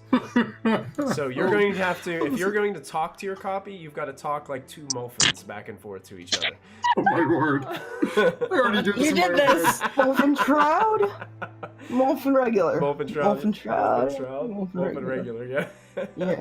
I love it. Molfen B. Thing 1, thing 2. Now, does he, like, as far as his intelligence and perception and everything, it's all the same as you? It's identical, yeah. The only thing that's different is the hit points. The only difference is half the hit points and spell slots don't regenerate. So now, does it just follow your commands, or does it have a will of its own? Does it have a... It's Molfen. Okay. Oh. Okay. So it's Molfen with the same mindset as Molfen has right now. Okay, so it's... So as from this point forward, while the thoughts and what they want to do is the same, you know, if Molfen Prime says Molfen Copy off to here, who knows what happens to Molfen Copy that now their experience have differentiated. Oh, interesting. Like a straight up clone. You just created us a mirror universe. You better have a notebook with you, sir. Yeah. And you need to draw a line right down the middle of the page. Yes. Molfen Prime. Molfen. No, I'm going to turn the page, and it's already got a red line down the middle. There you go. Yes, pad. All right. So yeah, you have a naked copy of yourself. Creepy. How, Lachlan and Ashlyn, how are you guys getting the rest of your comrades together? Are we just going to say after Callista gets done, she would probably go back to the same place and you guys could all meet up there? Yeah. Plus, Callista would have told them where she was. Like, they would always know where she was at all times. Okay. So if they wanted to, they could find me earlier, or they wait until I'm done training. I'm a pretty fast runner. I can run there. And I would have no trouble trying to annoy Gramps even while he's trying to cast a spell. Knocking on the door, Gramps! You're gonna be scarred because you're gonna see a naked Molfen. Molfen Copy will just open the door. Naked. I slam the door shut. Naked, no shroud. Alright. Maybe your dad is going to cast your invisibility on himself. Okay. Alright, so you guys have reconvened. Okay. Well, so, do you want to come watch us fight? Sure. Yeah. We're gonna be up against the creature, maybe. And Ray, who's never lost. The creature, yeah. is this a good plan? Why not? Just wondering. Why would it be a bad plan? You don't know. You're fighting something with your fists that's never lost a battle before. I don't know. I heard we might be able to use weapons too. Yeah, And we'll see. at the same point, it is not as if we have seen Ashlyn's fist lose a battle either. That's true. I'm sorry, is that Proud Molfen or is that Naked Molfen? That's a good point. That's currently it is. Let me rephrase. Molfen Prime. No one has seen him at the moment. Okay. What you're seeing is Molfen, his robe, his original staff with the crystal at the top of it. Just comes walking down to Joya and you. Without the shroud? No shroud on his face. What happened to your face? I run up to him and I give him this great big hug. I'm like, oh my god, finally.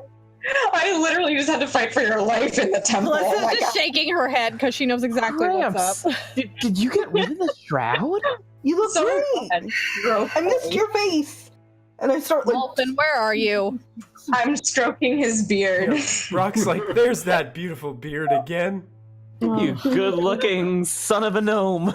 From about 7 or 8 feet back, I'm invisible because I am naked. Oh my god. That's my Gramps. So I have to go up at the store so I can buy myself some clothing on the way. Okay, yeah, Why do you only have let's one go. robe? Callista's the moment she hears that, she's immediately going to find Molfen clothes. She is not Ashlyn has a with this. really good point. Even though he's invisible, Diana goes like this. She covers her eyes. You only have one pair of clothes this entire journey? I'm not gonna say that it's gross, but it's a little Is that one pair of underwear? As Diana's like hugging Molfin right now, she starts to take a whiff. Yeah. Oh. Yeah. Oh wait. I forgot about something that you smell kind of bad. I threw my leather breeches off the side of the airship a while ago. Right, I remember that. Yeah. I do remember that. That's true. So Yep. what am I hugging? You are hugging me. Yeah. I'm gonna walk away and find some clothes for him. Sorry. You are hugging me. Okay. Yes, you are hugging me. I love it. Oh my god. I'm gonna go with Callista and find a clothing store. Yeah, I've already. Yeah. And buy I told like Molfin 10 Now, robes. what kind of clothing would you want for him? Would you want like really nice? A clown like, costume. A clown costume. Okay. Yeah. Yeah, you can find that in Waterdeep. Okay, how much would that cost? I don't know. Let's say, how much does like regular traveler's clothes cost? There's like costume clothes in the player's handbook, I believe. Let me check it out. It's probably only like a couple silver pieces or something like that. I don't think it's very much. I'm a clown. I hate clowns. But this is good. Costume. I'm actually going to hand Molfin, like from where I heard him talk before we even go shopping. I'm going to hand him my old cloak.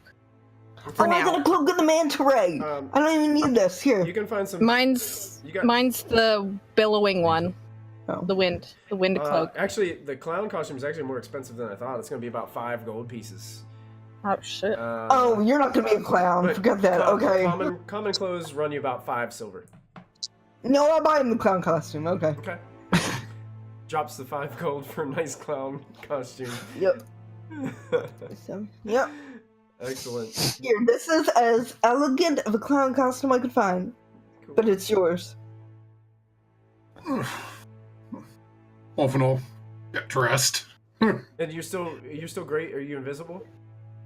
No. As soon as the clothes come on, I'll drop greater invisibility. Okay, now you have a And then clown with a black shroud around his face. Standing next to you. Ooh, didn't think about this in my head. That is straight out of a horror movie. Yeah. Okay. There needs to be some fan art done of this. My Make him do eyes bleach, but my head can never forget. Yeah.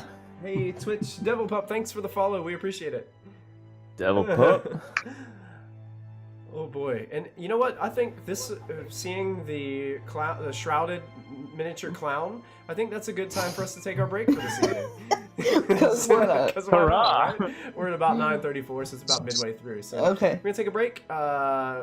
Just stick with us and see where this leads us, because I have no idea where we're going with this. Yeah. So we'll be back. None of us ever do. We're gonna take a 5 to 7 minute break, and we will be right back. So stick around. We'll see you soon, guys.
Alright, everybody, welcome back to Storm King's Thunder, episode 70, right here at Proficiency Bonus.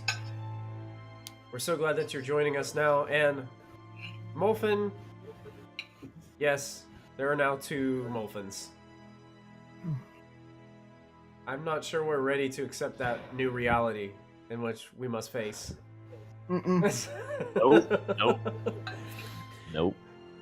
So, I must admit I feel a little silly wearing this outfit.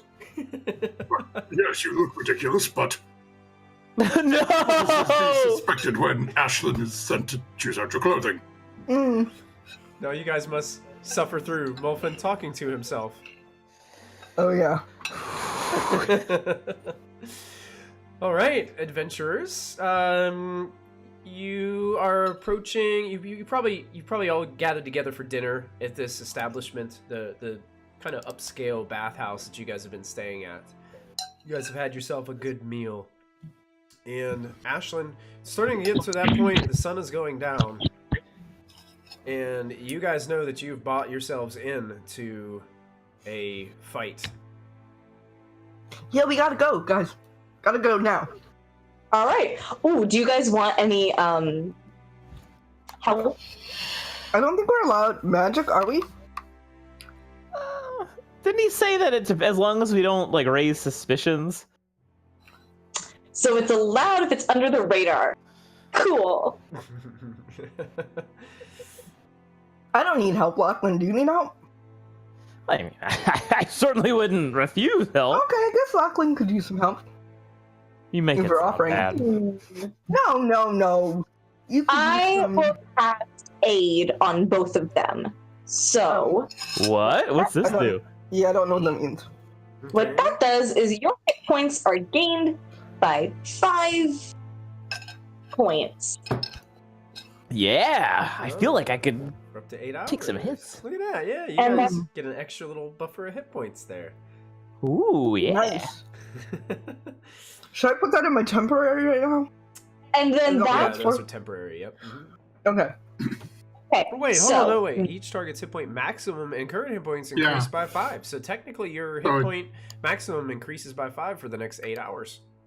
Okay. So Wow, it's not temporary. It's just a plus. Yeah, so if you have something plus to give you and above it. temporary, it'll stack. Yeah, it'll That's stack. great. Okay. Yeah. Nice. And I have another one to give. Can hit points stack, like temp hit points stack if I give them something? I don't think temp hit points can stack unless it specifically says so. Nothing really in D&D stacks. They tried to avoid people going too crazy with that kind of stuff. It's not Mathfinder. Yeah, it's not 'Cause Mathfinder. Yeah. I have this. No, not that one. This one. Well, crap. If it's supposed to have something better, then I'll recant my spell and I'll cancel it out. Yours You gave will us stack real hit with it. points. Yeah. Yeah, yours is real hit points, so yours will Oh. stack with temp. Yeah, yours will stack with temp. But if you cast like a spell that gives you 10 temporary hit points, you can't just immediately cast it again on somebody and give them 20 temporary hit points. It doesn't stack like that. It doesn't work. Basically. Oh, wow. So yeah, you can get 2d6 temporary from Callista's spell. Wow, but Wow. she has to concentrate on that. That's a concentration spell.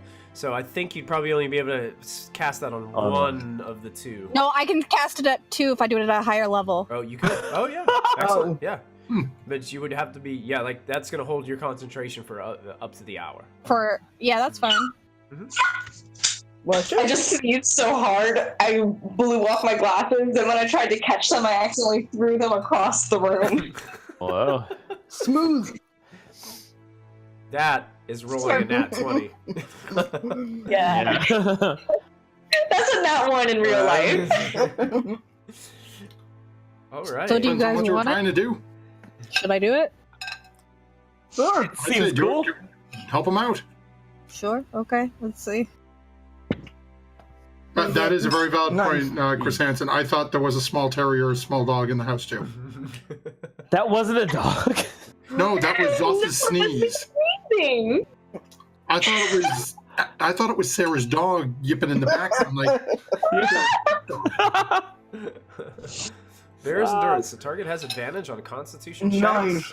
Also Oh, gains I feel so sturdy. 2d6 temporary hit points, which are ooh, 9 temporary hit points. Not Ready for bad. this. That's nice. Nice. Ready? And I have You guys feel. I have one last thing.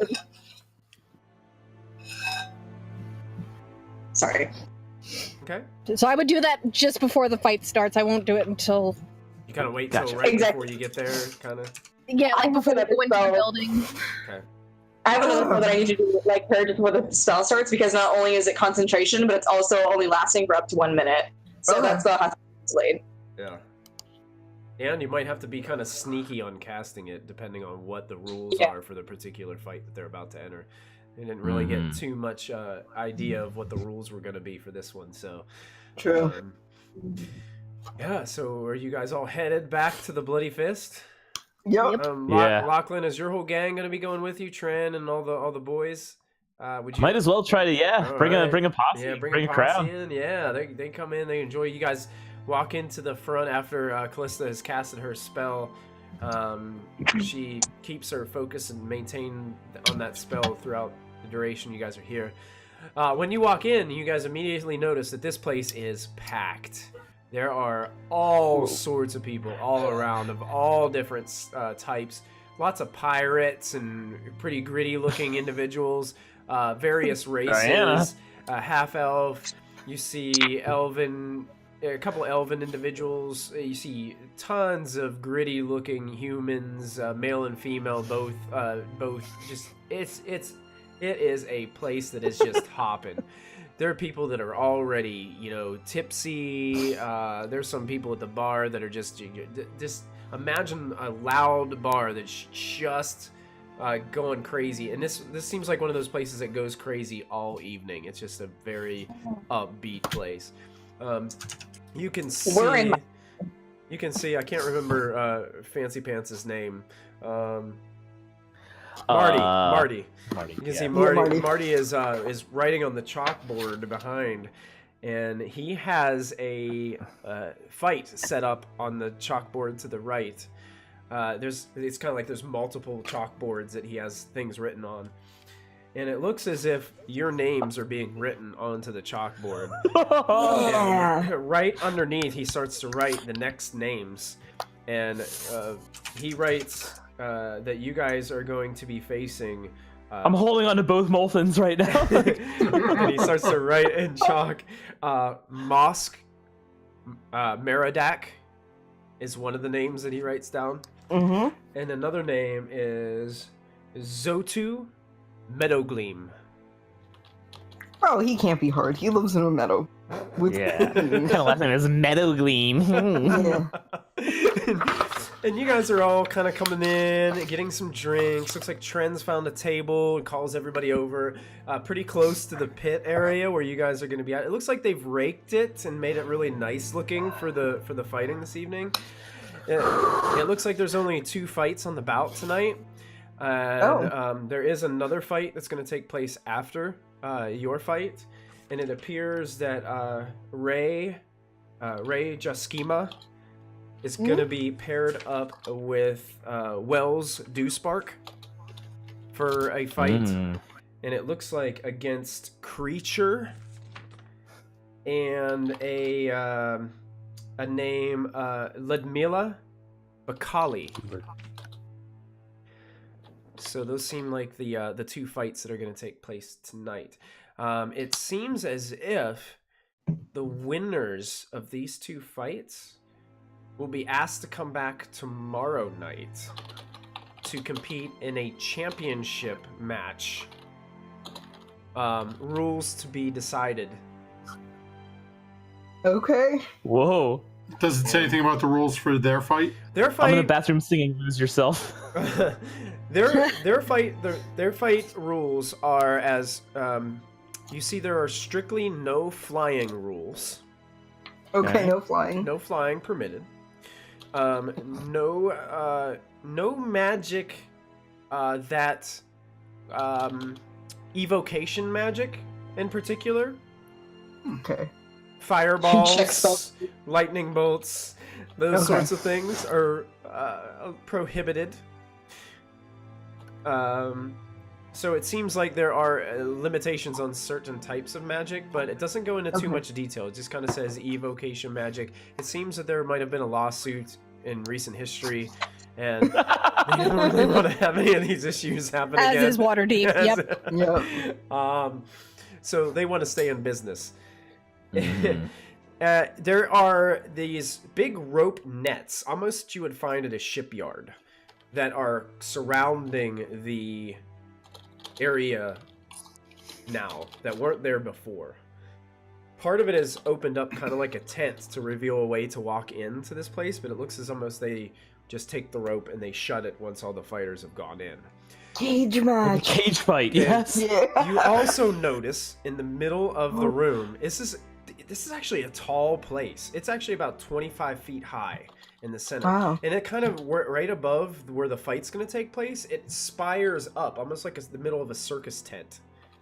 And you can see You're in a clown outfit. there is a wooden post that goes up the center, and it has a makeshift ladder built onto the post.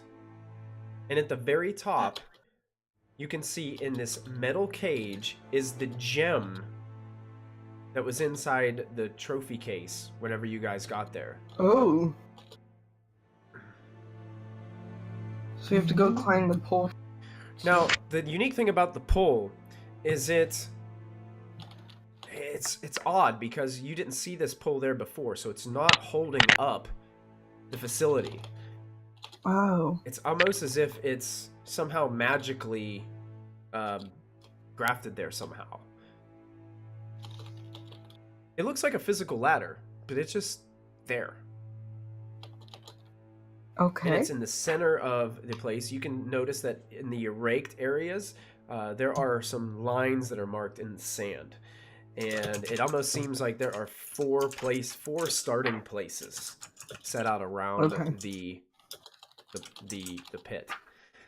Is this weapons only or fists only? It appears that weapons are allowed. Okay. Yes! I'm like sharpening a dagger. Yeah. Ranged weapons are being collected. Okay. And you watch as Mosk, when his name is called out, you can hear Marty get up and he's like, "And we have a wonderful fight for all of you this evening." And he starts to, and you can hear some cheering taking place. We've got one of our returning champions, Mosk Muradak, and he stands up, and it's a massive hulking half orc. And he stands up. He's got a black bandana that goes around the top of his head, tied tightly to the back. His neck he looks like an NFL lineman. Like, he is just humongous. He stands probably like 6'8", probably at least probably at least 250. And he is walking around, and you can see it strapped to his back as a massive great sword. And he starts lumbering towards the opening. He kind of looks at everybody. And he takes a big, when he breathes in, and spits across onto the sandy floor. And just looks towards Lachlan and looks towards over where Ashlyn is kind of preparing, maybe wrapping her wrists up, like getting herself ready. He just gives you guys Lachlan, do you want this one? Or I'm not even paying attention. I'm like, Lachlan, do you want this one or do you want the other one? Maybe the other one. And there's all this cheering going. Marty then announces the other combatant and screams out the name Zotu Meadowgleam, and everybody... Meadowgleam, I got this. Everybody seems to start cheering loudly, and you see a little halfling rise up and has this, what almost appears to be some pretty normal clothes. Extra baggy pants, if you remember MC Hammer. Yes. They kind of look a little like that as he approaches. They're tightened down towards the shins. There's these nice, tight leather boots that kind of come up to his knees. And you notice, much like Ashlyn, his hands up to his elbows are wrapped in a tight white wrapping. And he's got this kind of poofy hair. He kind of looks not really that intimidating. Like, he just looks like a normal halfling from his facial expressions. Imagine Frodo Baggins Fight Club, it's and he's smiling, he's waving to all the people that are cheering to him. People are like, I wave at him. You wave. He just looks at you awkwardly as he walks past, and then Then I spit at the other dude. Oh. He just kind of laughs. We got this, Lachlan, don't worry. Then Marty... If not, we'll get into a bloody Do we pulp. get any sense of magical weapons off of either of them? Like, looking specifically at that great sword the half-orc had? Are you trying to am detect magic, or... Am I allowed to use my Staff of Thunder without the thunder power? Does it count? I think you can use it without using the power, right? That's the way that works, Yeah, but right? but it's a +2 weapon, though. I think Yeah, the rules just said no evocation. Okay. No evocation and no ranged weapons. So I think you're good. I'd want to be Okay, slipping fine. my ranged weapons into the bag of holding. Okay. Okay. Are you leaving the bag of holding out, or are you taking it in with you?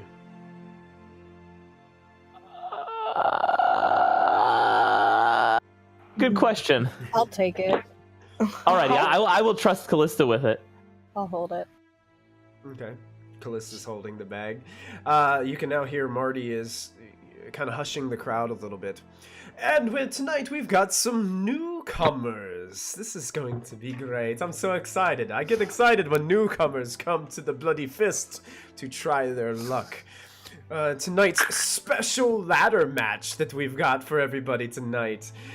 Ladder? Yes, the ladder match is quite unique. You see, the first team to get possession of the prize will win the match. Oh. That seems fair. Do both people have to touch it? How does that work?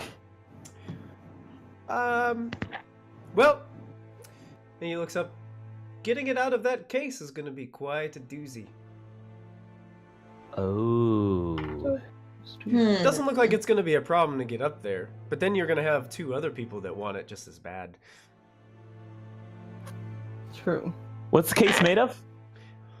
Looks pretty heavy duty. Looks kind of like iron bars. Looks like it's almost like within a little jail cell up there hanging on the top. And it's bigger than the bars, right? The gem? What do you Yes. It's locked within. Kind of imagine like there's a metal cage and then this. But like someone couldn't reach into the bars and just take it, I imagine, right? It's probably too definitely bigger could. than Okay. Yeah. How similar? How close in size is it? It's just the cage itself.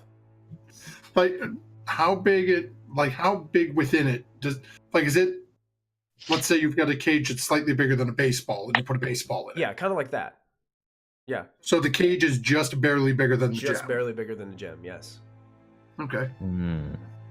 And he starts to announce, Ashlyn, I don't think you gave him a last name. He's like, I don't think I have a last name. So, Wow. so Wow. he announces the newcomer. Ashlyn Leori from Waterdeep Forest. There you go. So he announces your name, and you hear some clapping and applauding, mainly coming from your table. As you're announced and you're invited to step on into the pit, and then finally, Lachlan, what name would you have given him? The Cobra. The Cobra. So then they announce, and another newcomer. So are you doing that as you walk in? Are you? Oh yeah. So, announces, and next we've got the Cobra from deep within the jungles of Chalt. There you go. And he adds a little extra spark as he goes. You hear a couple other people. You're not entertained. You hear a couple other people on the other side of the room start going and start doing the same thing that you were doing and clapping and applauding. Yeah. Some drunk guy just falls off the bar and hits the floor over there. You don't know what happened. It's just him right now. And then you guys are tied. The rope is tied, and you guys are basically locked in this dome of an area. And the crowd sort of hushes a bit as you guys all go to your respective corners that are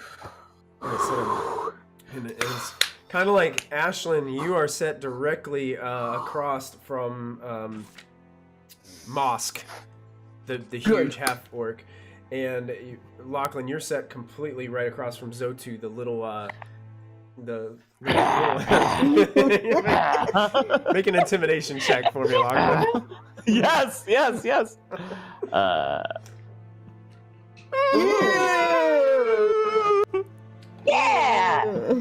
He just sternly looks back at you and smiles and goes like this. And starts twisting his hand, his palm. No! Stop it! Stop at it, man! How high up is this thing in the cage for them? It's about 25 foot high. No nipping. That's not nice. I can run up to the pole, technically, but then I can't get it out, so. And then Wolf and Marty... Prime is going to be right up against the netting, sort of cheering, but right beside Lachlan. Okay. Okay. What are you going to say, Molfin? What are you saying to Lachlan? Is he's going to the foaming at the mouth? In Gnomish. If you can get up there, I may be able to make it small enough for you to take it out. Message, roger that. Or make the cage larger. I'll adapt. Marty steps up to this podium area next to the dome, where it looks like it's kind of like how a volleyball judge like sits up there and watches both sides of the volleyball court. Yeah. Sits up there. I lick my short sword. Ew. And yeah, kind of nothing. He's like, oh, indeed, I must have forgotten to mention that the area is going to be a little obscured. And then you watch as he pulls a little rope that's like dangling next to him, and 4 doors on that one side wall open up, and all of a sudden these bats just start flying into the dome. And start like flying like kind of just all around, just swirling inside the top area of this chamber. Top area. So Okay. they're not as low as you. Some kind of dive down below and almost nick your face and things like that. But it seems like they're just swirling around, all these bats just flying around, bumping into each other, just looking for places to go, hitting the rope netting and then bouncing off. And going out, and you hear the cheers of the crowd as this starts to take place. And then he pulls another rope, and you hear this massive gong hit. And then you see Mosk just start marching out of his place, looking right at Ashlyn. I need everybody to go ahead and roll initiative for me. Oh my gosh. Everybody, including those of us not in the fight? You can.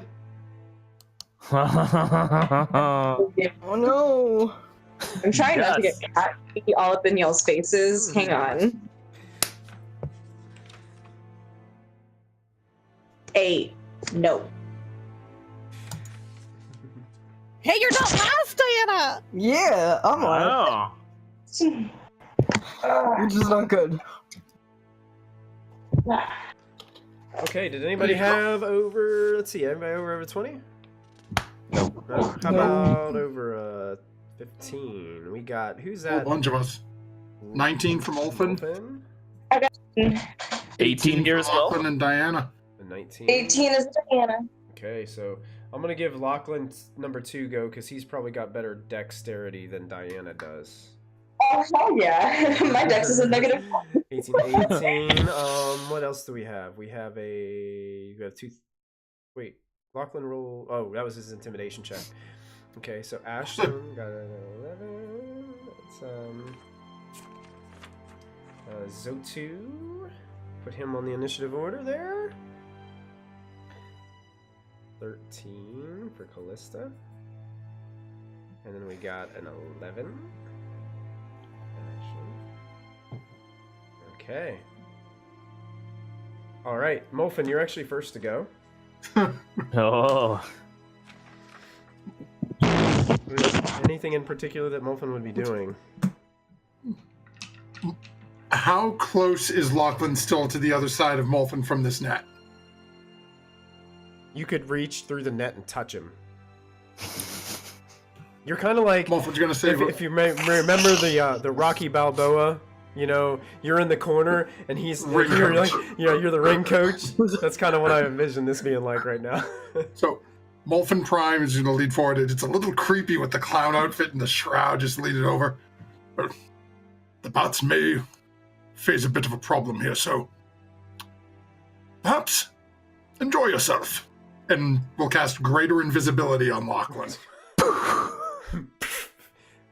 You guys all watch as I want you to make a sleight of hand check as well, Molfin, to see if you can kind of hide this, because there's a lot of people around watching. Oh yeah, that's a very valid point. So if you're gonna do that, you know what? Change. Molfin is gonna cast that on himself. Okay. Not on Lachlan. Just say, plans may change. I'll let you know. And then as he's sort of rubbing his shoulder a little bit, take his hands off, and then poof, just disappear. Some drunk guy next to you's like, whoa! What just happened? I could have swore there was a guy. I need another drink. Wolf in the coffee is going to go, no, I just walked over here. What? But I walked over here. You're just too drunk to realize. And that brings us to Lachlan. It's your turn. Roger that. And how far am I from the cage? How far are you from the cage? Like your back is to the cage, and imagine a massive circle out in front of you. It's probably about 60 feet from one side to the other. Gotcha. Okay. So I've got to get 30 feet in and then 30 feet up, right? 30 feet in, 30 feet up. Alrighty. Then I'm going to do just that. I'm going to use my bonus action, my move, 25, 50, 75, to just try to like bolt up as much as I can, using my gloves to, when I get to the ladder, to get a really good grip on it. Okay. Make a dexterity saving throw. Oh, no! 27. 27. My internet. Yeah. Nice. You get about halfway up this ladder. One of the rungs of the ladder just starts going and just starts hanging, like it turns rapidly, and you almost lose your hands, and you grasp it with the sticky spider gloves, and you're kind of dangling there with your feet just hanging about halfway up. It seems like a few of these ladder rungs are not fully attached. Just testing it out. And now the bats are just surrounding you, bumping into you and doing all kinds of stuff. That's all of your turn, right? Yeah. Quick question: Could outsiders see me through the bats? Like, you know? Yes. You're obscured, but they can still see you. Yeah. Gotcha. Cool. It's kind of like you fade in and out when some big clumps of bats come by you. All right, Diana, it's actually your turn. Okay. Am I within 30 feet of them? Of Lachlan or Ashlyn? You're probably within 30 feet of Ashlyn, but Lachlan probably moved out of range from where you are.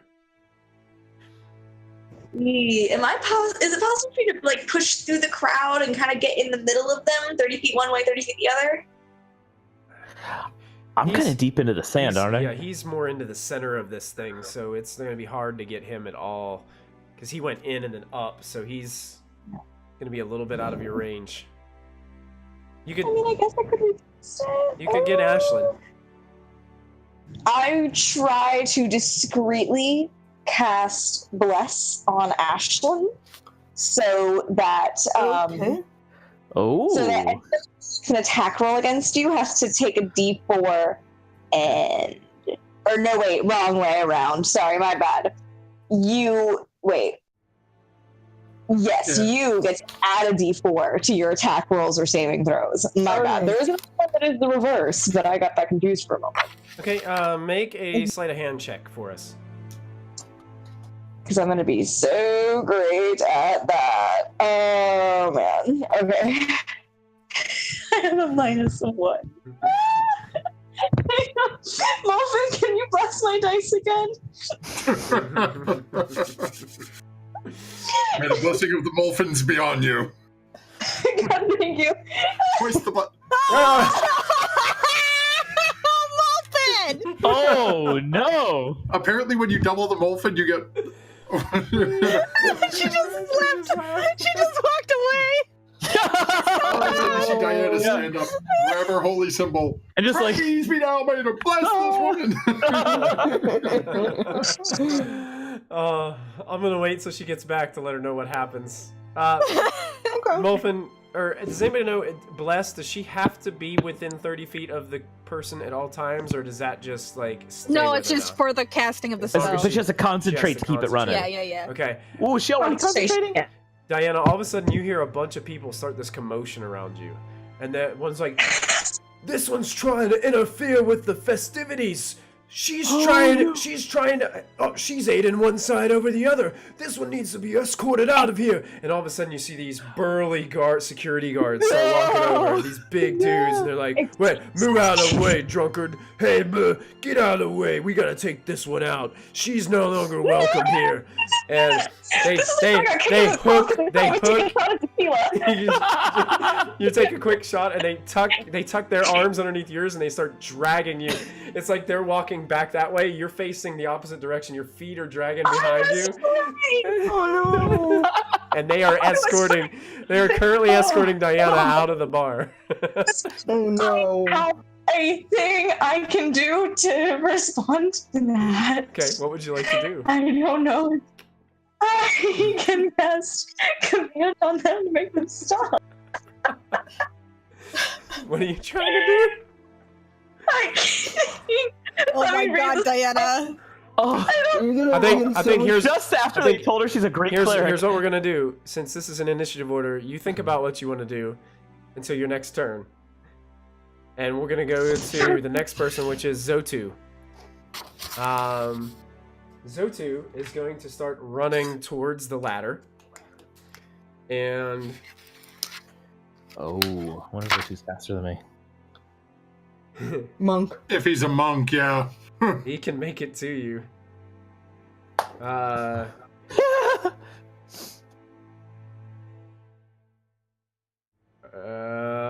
Because I went 75. Well, you made it 30 to the bottom of the ladder, and you made it about 20, and then that's when this thing triggered. So you didn't get your whole 75 because of the okay.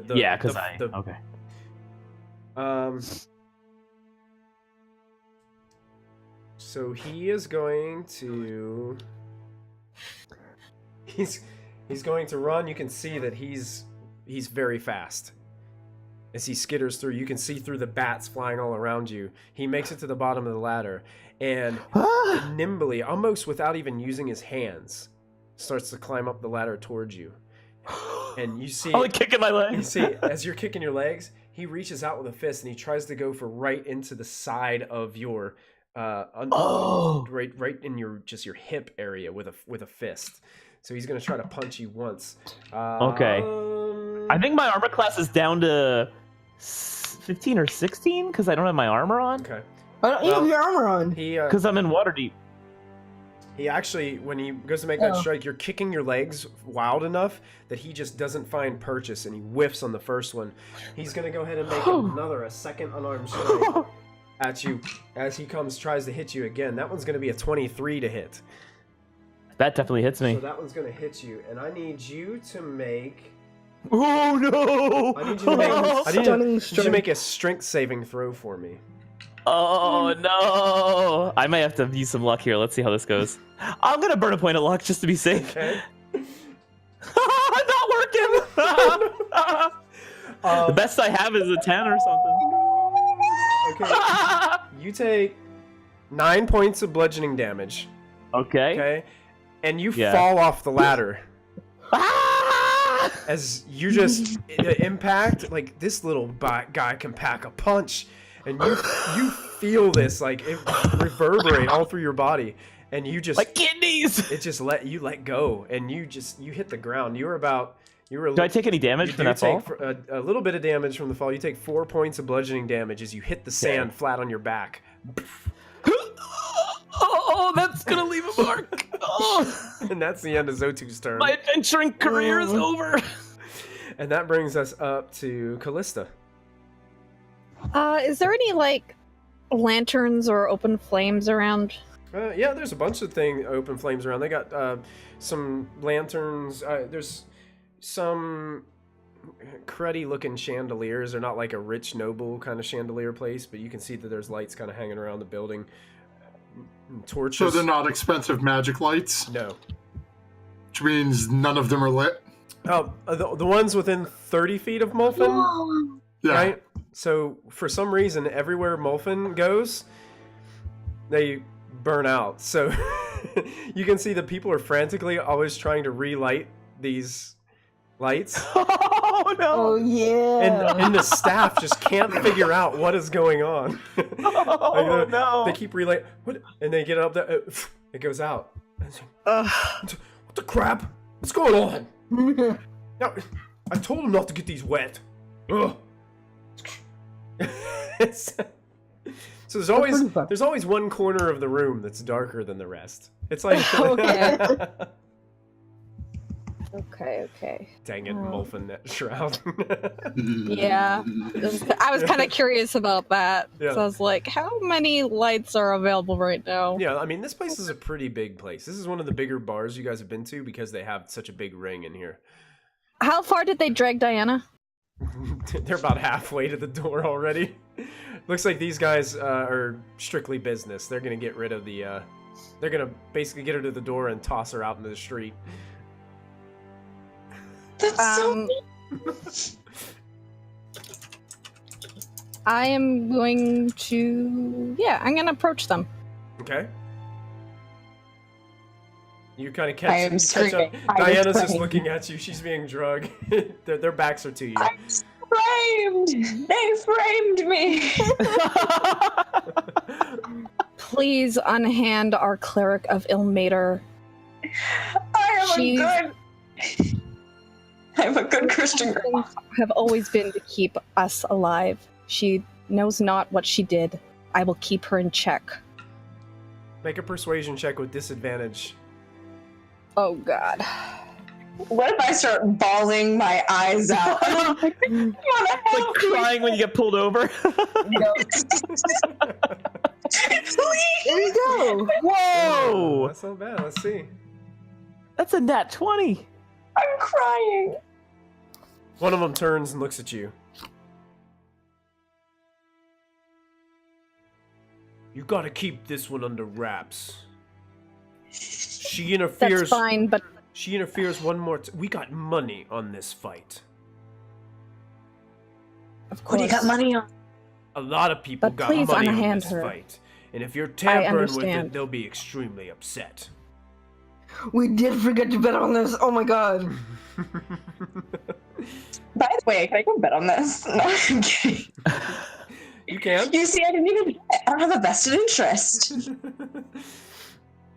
Yeah, but you can see that they kind of shove Diana towards Callista aggressively. They just like push you and you bump into Callista.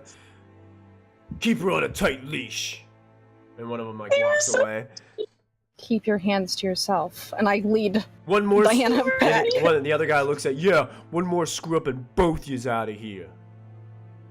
I'd like to see you try. I mutter under my breath. And We're gonna need a giant Diana elk back. in here.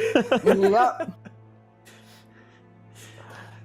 This place is big. I'm not sure it's giant elk big. Yeah, it could be. I'll make room.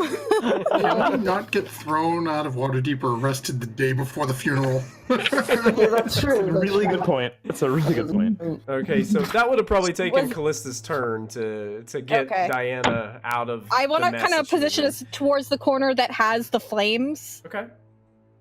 Thank you for That's my next turn. Okay. That brings us to Ashlyn. And I just tell Diana to stay close to me and let me handle anything we need to do. And don't try to be sneaky. Let's go to Mosque. I'm gonna go after Mosque. Okay. He's still directly across from you, so he's about 60 feet away from you on the other side of the ring. 60 feet. I can only run 55. Let's. Or it could double dash up the hole. I'm gonna do the same thing that other guy did. I'm gonna run up the pole Okay. and I'm gonna hit him. All right. Yes. Hit him with your staff. Yeah. So he seems to be looking down at Lachlan, who's flat on his back. So. That probably won't hit him. That's going to miss. So Okay, I'm he gonna do quickly the- pulls up his legs as the staff just whiffs right underneath his legs. Okay, I'm gonna try again. That's going to hit. As he's putting And his I'm legs gonna back down. do. And I'm gonna spend a key point to stunning strike him. Oh boy. He's got to make a saving throw? What is it? 17. 17? That's, wisdom? Con save. Con. Yeah, it's con. Natural 1. So he's stunned, and does he fall? He does fall. On me? He does On fall. me? No, he goes on the opposite side of you. Oh, okay. Because he punched you off that way, and now he's being hit Yeah. off the other way. So go ahead and I'm gonna still- roll your damage. Oh, okay, roll my damage. That makes sense. Yeah. Oh no. 13. My goodness. And oh, we lost Diana. Yeah, I accidentally refreshed the wrong page. All right. So I you went to refresh Twitch. as you smack him with the staff, you can see his eyes just kind of, and his body clenches up, and he falls backwards, and you see him fall off of the the ladder. He's going to take 6 points of bludgeoning damage as he hits the ground. Oof. And so I can run 55 feet, so I'm going to run up as much as I can. Okay. So like 25 feet. 25 more feet? Yeah. Okay, so you... No, I can't do that. Wait, that was... Yeah, I can do that as my bonus action, right? Run more? Yeah. Wait.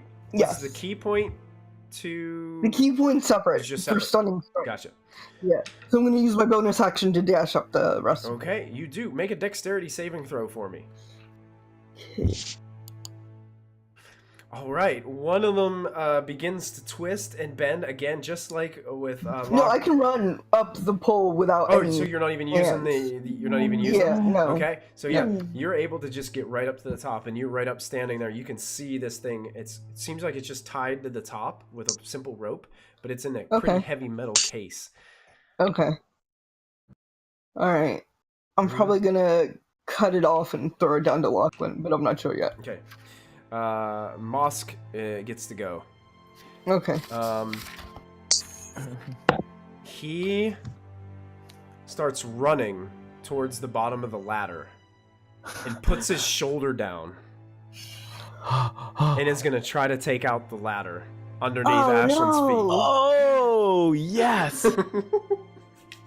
So he's going to roll an attack against the ladder to see if he can actually do make a big enough impact to take this thing down. So I'm gonna go ahead and hope you can catch that cage. Well, it's not actually supporting anything. Like, it doesn't support the cage. Is the cage like hanging or something? Right, but I'm hoping that Ashley can grab the cage and hang. He hits the ladder with an amazing impact.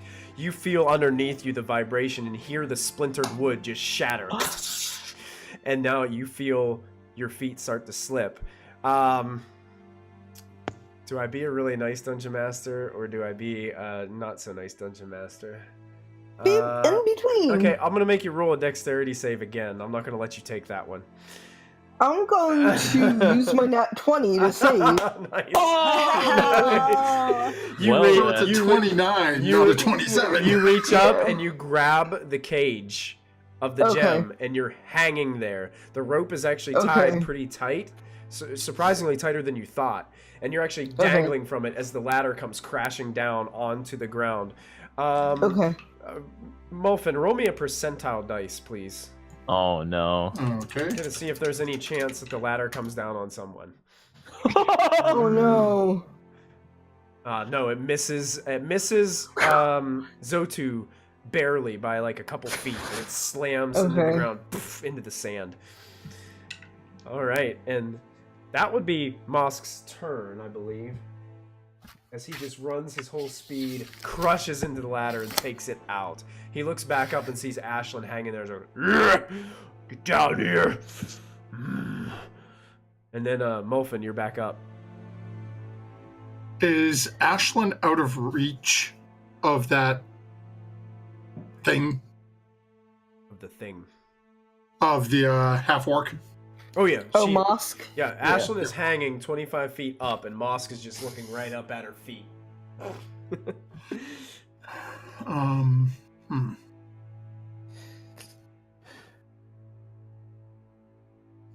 Molfin is going to hold an action to cast a spell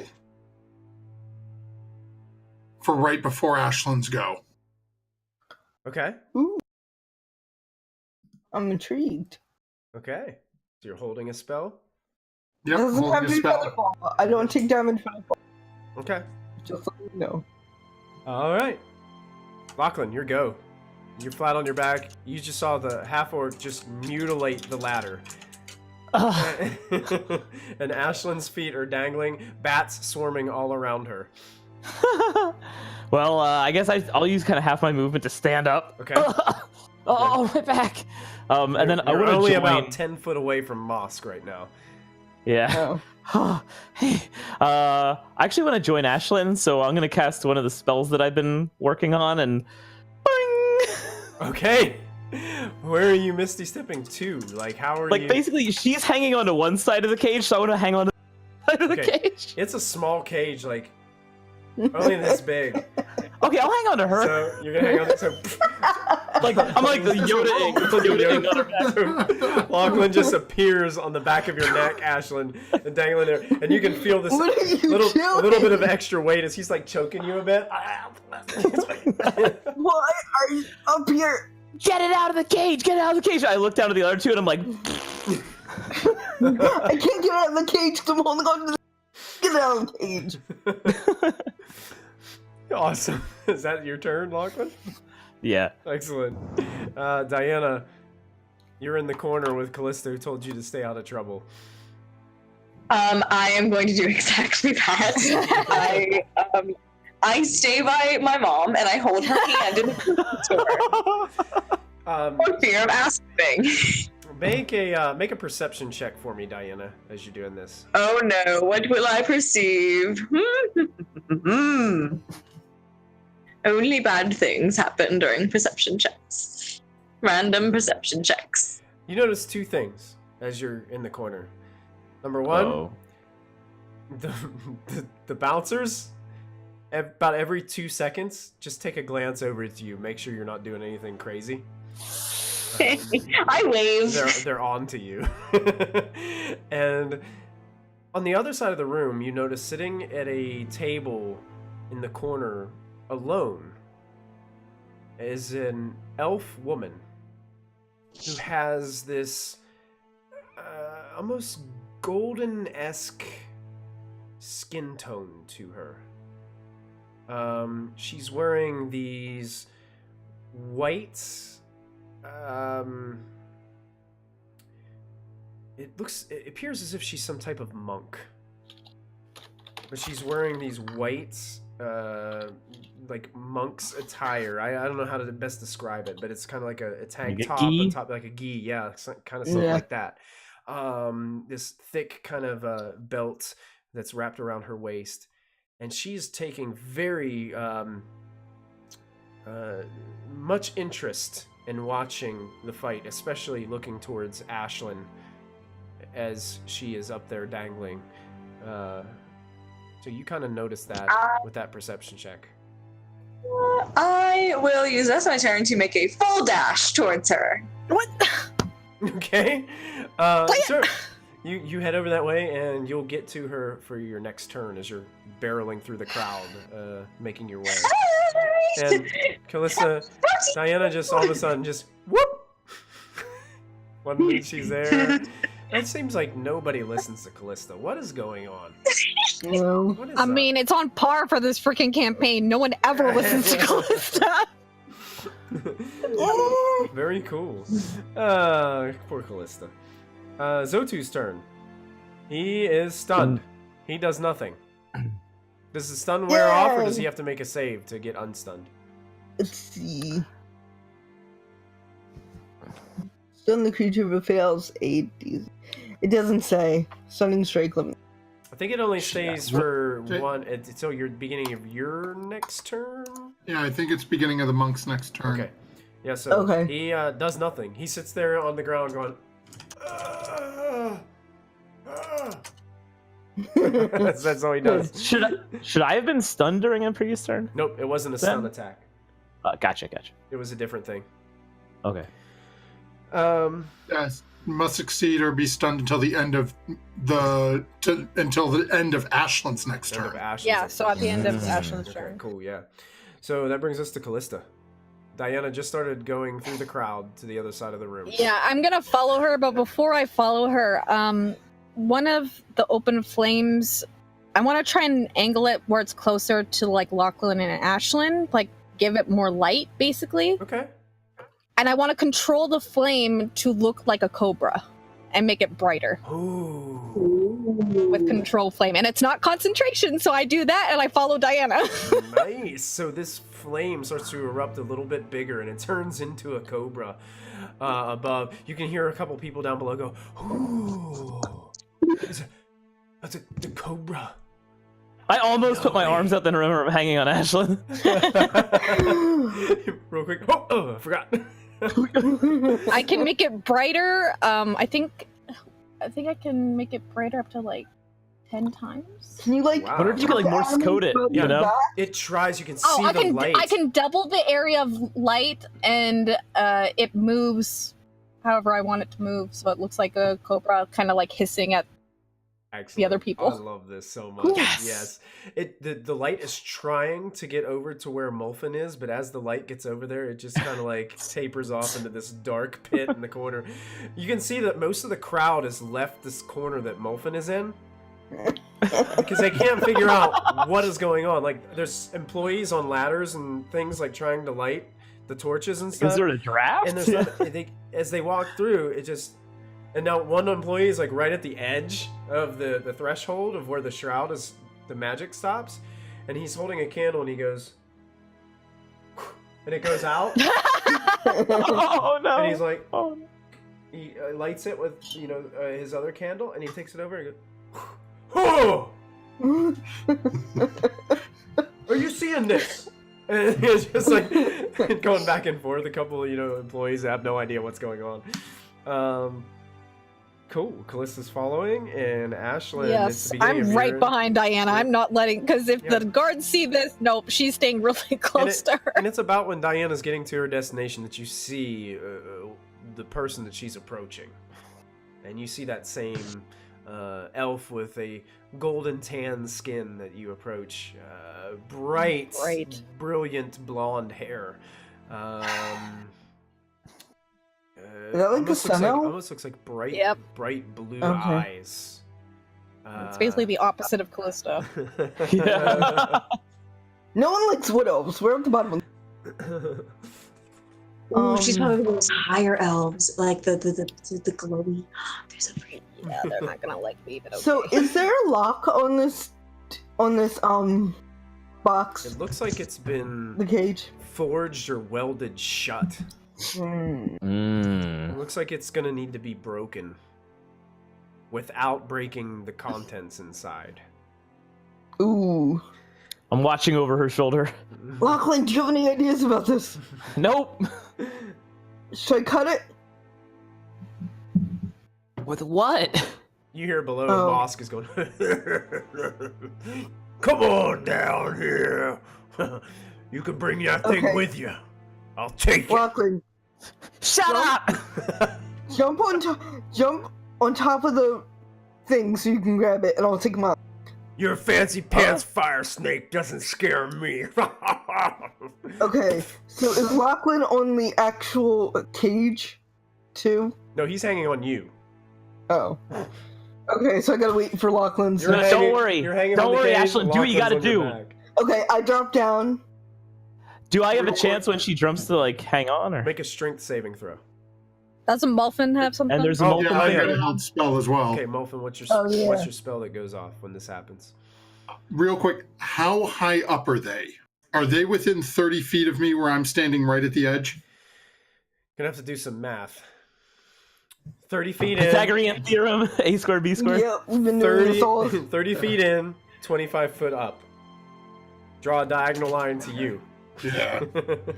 What is that? He'll do it. He'll figure it out. What does that diagonal line equal? Hold on.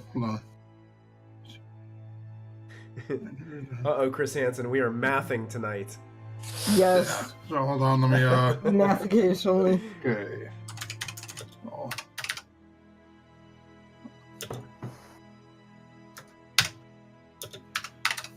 Okay. See, kids, pay attention in math class. Yep, this is why. Respect your teacher. I couldn't do any better than a C. No, it's going to be over that side. Yeah, it's going to be over? Yeah. Okay. So as Ashlyn starts to fall and gets within that 30-foot range, the minute Ashlyn hits 30 feet, Wolf going to try to cast Resilient Sphere on her. Oh my god. Okay. She's a hamster ball. So give her the hamster ball to charge into them with, and... Alright, so you are both in the hamster ball. Because, Lachlan, you fell with her, and you're... Oh, yeah. Did he make a strength save? I thought he was making a strength save. Well, that was to see, like, when she landed. Like, I guess... He would have held... Am I unwilling? That I get if they're both following, Mulfin's not going to do that. I'll just let the held action fail. His strength save is for when they land. Is he going to still be attached to her?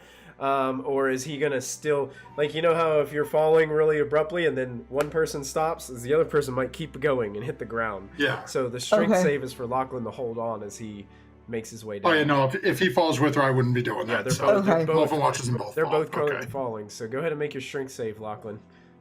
Alrighty. I don't take any damage, so hold on to me. I'm probably gonna take damage. Lachlan slips off of the back of Ashlyn and slams again prone onto the sand, taking 6 more points. The other rib! 6 more points of bludgeoning damage. No! Okay, well, try to hang in there, buddy. Go after, Mosk. Okay. So, Mosk is basically right beside you as you guys land. Cool. Oh, hey. I didn't mean to raspberry you earlier. I'm gonna hit him twice. Okay. 19 will hit? 19 will hit. Nice. Then I'm gonna try to hit him again. Oh, that probably won't. 30? Wow. Wow. That one will not. He actually dodges out of the way at the second time. Okay, but then I'm gonna use a key point to do, flurry of blows.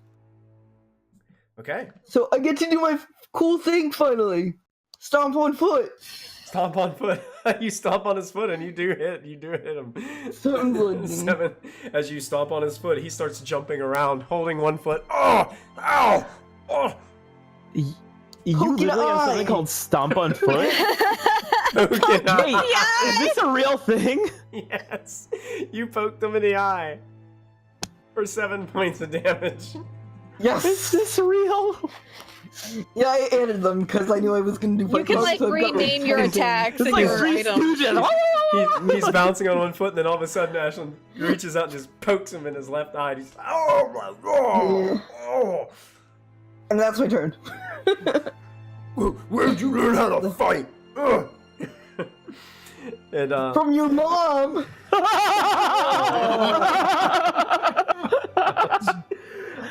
So this would mean healing word for that burn. Zotu is no longer stunned now at the end of Ashlyn's turn. It's Mosk's turn. He recovers. He takes one hand, swipes it from his eye, and starts to blink rapidly in his left eye. You can see that it's getting all bloodshot and puffy. He looks towards Ashlyn and gets super upset. Reaches back behind, pulls out this massive greatsword, puts it in both hands.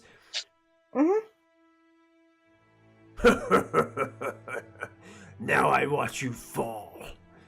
Yeah, right. And okay. He actually gets to make 3 swings with this thing. As it comes by quicker than you think. So he's going to make 3 swipes. The first one rolls a 13 to hit.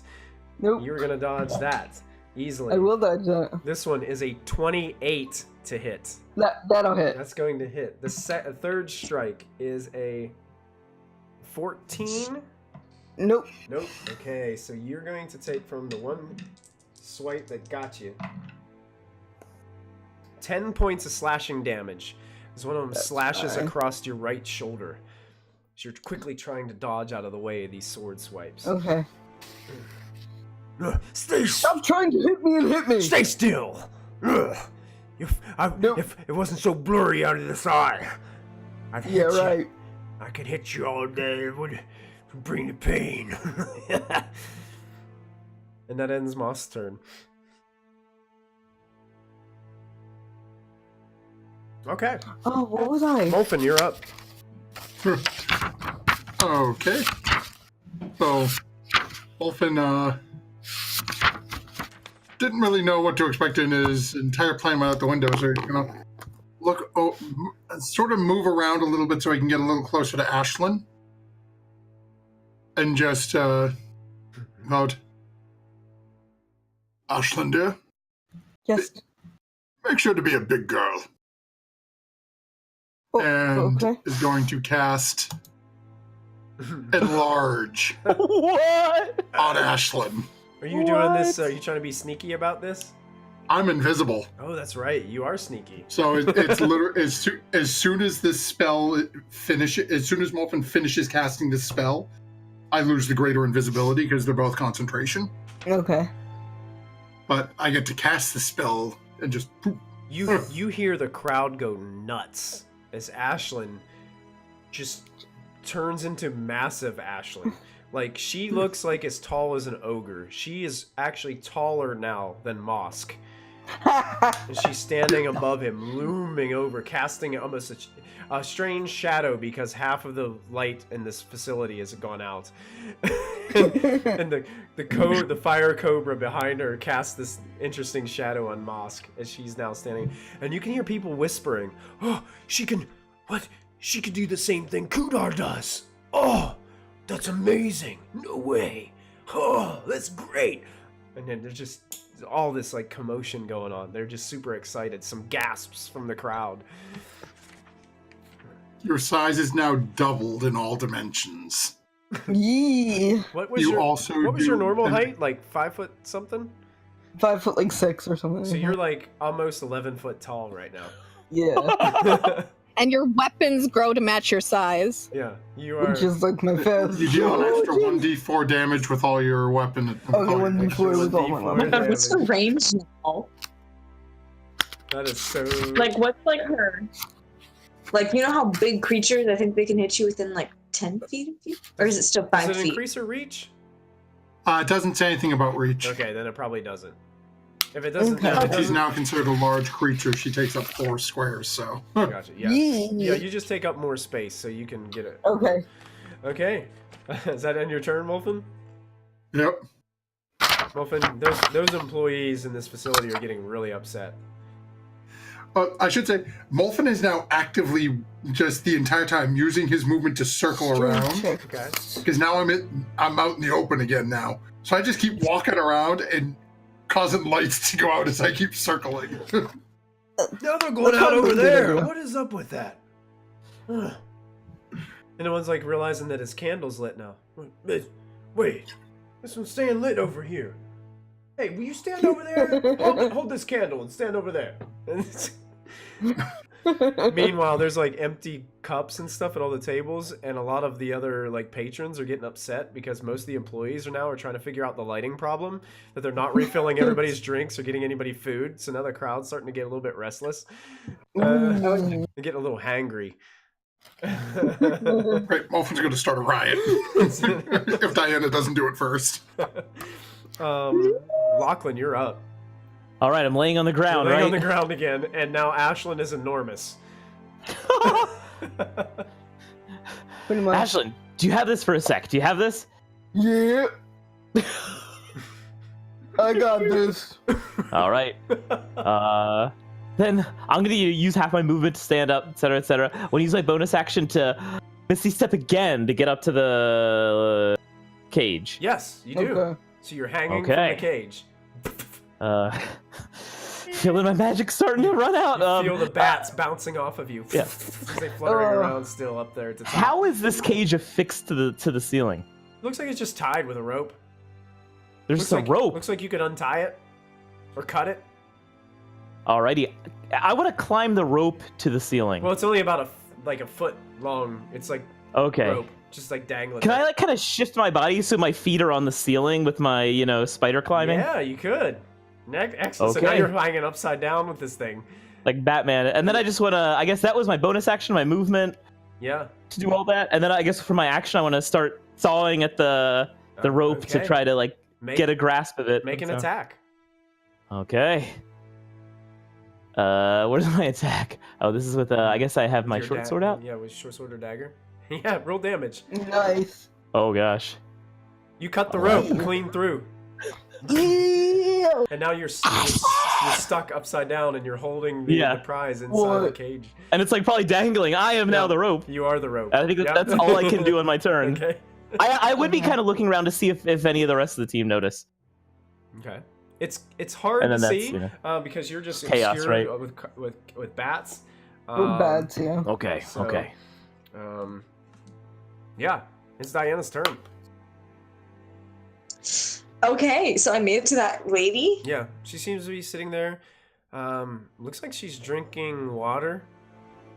Okay, so you said that she's an elf. Looks like an elf. Yeah. Sorry. An elf of golden hair, golden skin. Yeah, kind of like a golden tan. It's like a darker tan complexion, but as you get closer, you can see that it's got this just like golden look to it. It's. Would I know her to be a high elf? She's a sun elf. No elves? Does she look like one, like a sun elf? Yeah, she looks like a sun elf. Yeah. I will approach her and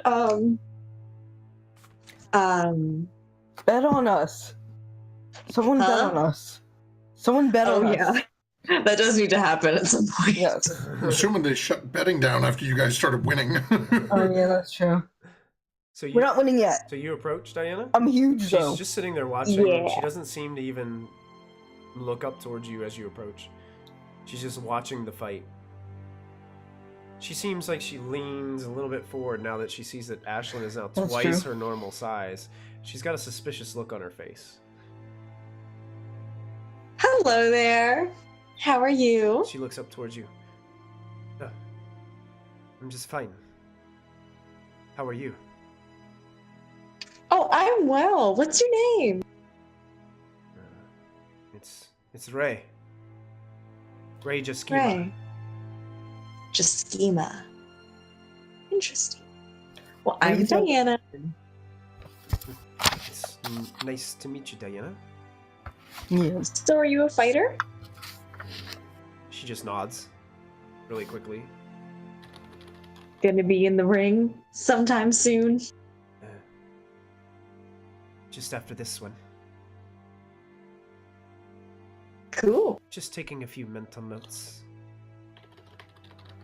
Interesting. What did you say you were again? Elf? What kind of? I'm a sun elf. Thank you. Okay, interesting. I'll turn around. I don't know what I gained from that conversation. Not really a whole lot. Are you trying to seduce the sun elf? Potentially. I don't really know. You look more like a wood elf. Where do you come? You can say it. I look like a human. Where do you come from? You don't seem as if you're comfortable here in Waterdeep. Hold on, I wrote it down. We come from Waterdeep Forest.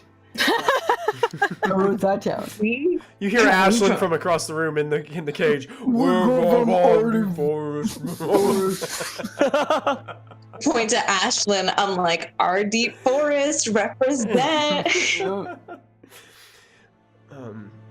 like, usually those who are comfortable here don't almost get themselves escorted out of facilities like this.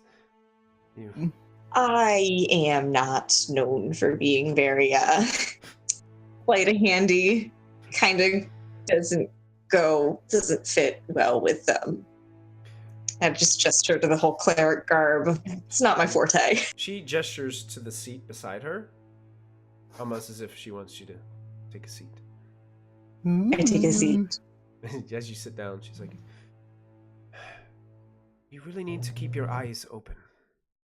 You see, you could be better at those things, but you need to perceive the areas around you.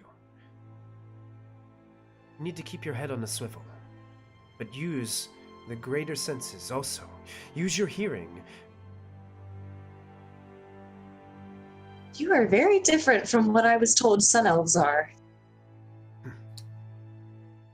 What were you told of the sun elves? Kind of snobby. Callista actually chuckles. Is this your friend? This is Callista. Callista. He's purple. I am Ray. It's nice to meet you. This is Ray. Right. She's looking at Callista a little bit suspiciously. I'm looking at her the same way.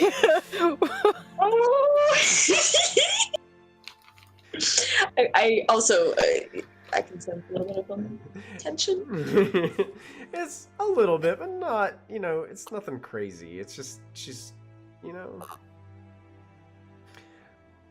Callista just having that bit of drow in her she's used to this from meeting people, like even random people, like just because of what they know about drow and their tendencies, seem to give her that that look that she's so used to. Oh. Well, there's the snobbiness that was missing. Zotu gets to go, and I think he is free to move this time. Yes. He's going He's to prone. stand up to his feet, and seeing massive Ashlyn standing there, is going to come at you, Ashlyn. Actually going to flank you, get behind you with Mosk in front, and he's going to go ahead and start making some attacks. He's literally going to start kicking the back of your legs. Okay. Really quickly as he starts to put these kicks onto you. Here comes the first kick. Wow. That's going to be a 24 to hit. Just hits. Just hits. 24 just hits? Just hits. Wow. That's about as good as he can do, too. Okay. Let's see how else he does. That's going to miss. That's actually going to hit. I rolled another 19, which makes that a 24. Okay. So he hits you with 2 kicks into the back of the leg. And so you are going to take from these. For the first kick, does 10 points of bludgeoning damage. Okay. And then another 10 points of bludgeoning damage for the second one. Okay. That's 20 total. And I would like you to make a Constitution saving throw for me, please. And I've got advantage on that, Callista? With the Baron's Endurance, I think so. Ooh, I fail. You just succeed. Oh, you succeed. You Okay, just succeed. 13 was the number. So you can feel that same impact that you deliver most of the time reverberate through the bottom of your leg, and try to just, you can feel the bones inside you start to vibrate, that stunning strike that you feel coming, and you're able to just withstand it because you know that you can deliver that too, and you know how to withstand it. So you have stopped it from happening.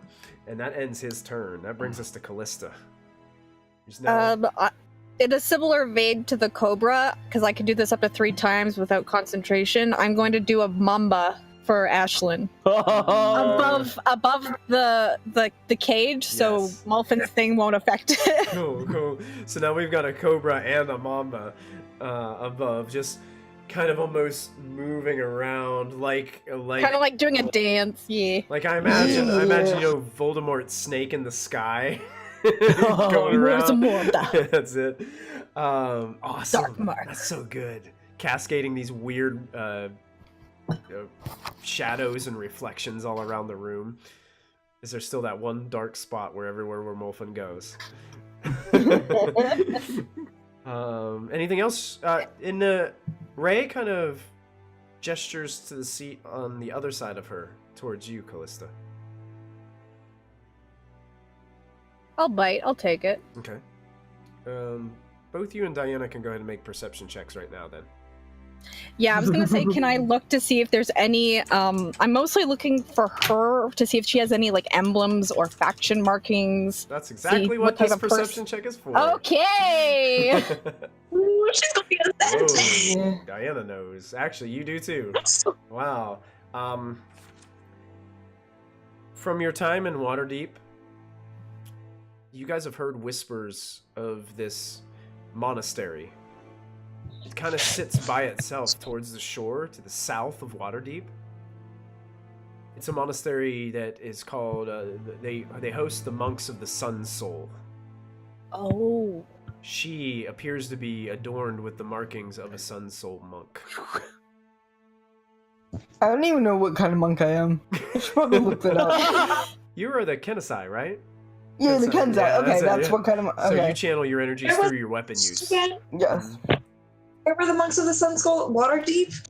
Yeah, they have a monastery here, and it's in Waterdeep, but it's weird like because it's the south side of Waterdeep, and it's this building, this tower that's kind of this monastery area that's sort of by itself.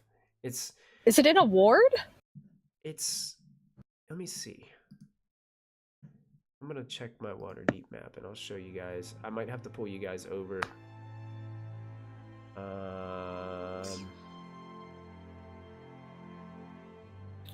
There, it's B. I'm gonna pull you guys over to the map so you guys can see it. Mhm. Sure. So I'm gonna pull you over to our Waterdeep, trusty Waterdeep map. Are you guys seeing it? Okay. Yep. Mhm. Okay, I'm gonna shift ping you to where the monastery is. It's this big building Oh, Oh. here in interesting. the bottom corner. And it's strange Okay. because it clears out down here. And there's not Mhm. really a whole lot going on down here. It's south of the mountain. Yeah. And it's by itself. Kind of like my monastery. Reachable by boat. And she really doesn't say much to you guys as you sit down. She just seems like you guys wanted to approach, and she invites the company and just continues to watch the fight. Okay. And Ashlyn, you're up. I'm gonna see if Lachlan can give me the cage and I can pry the bars open. Okay. So Lachlan's gonna have to get you the cage. So you Holding an axe. holding an action to do this? Yeah, I'll hold an action to do. Okay. Alright, so that's your whole turn? Yep. Okay. It's Mosk's turn. He's gonna take 3 swipes at you with his greatsword Okay. with advantage because he's flanking you with his Be counterpart. strong. So he's gonna go ahead and try to swipe at you. You can hear the crowd cheering behind you, Ashlyn. So everybody's Okay. going nuts. The first strike is going to be 20, is gonna miss. Yep. The second strike is going to be a 26 is gonna hit. Oh. And then the third and final die, strike is gonna be a 21 is gonna miss. Yep. Okay. A 21 misses? Yes. Yep. Her AC is like 24. Yeah, I'm my 22, and then I go up to 24.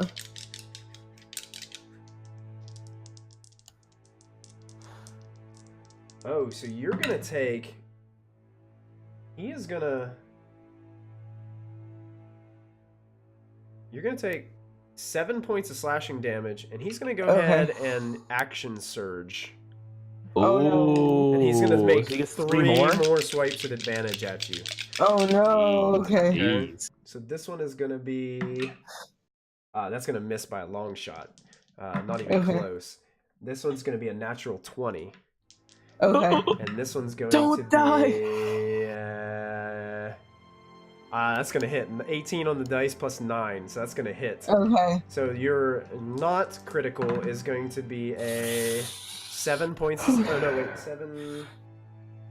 12 points of slashing damage. And then we've got the crit coming up.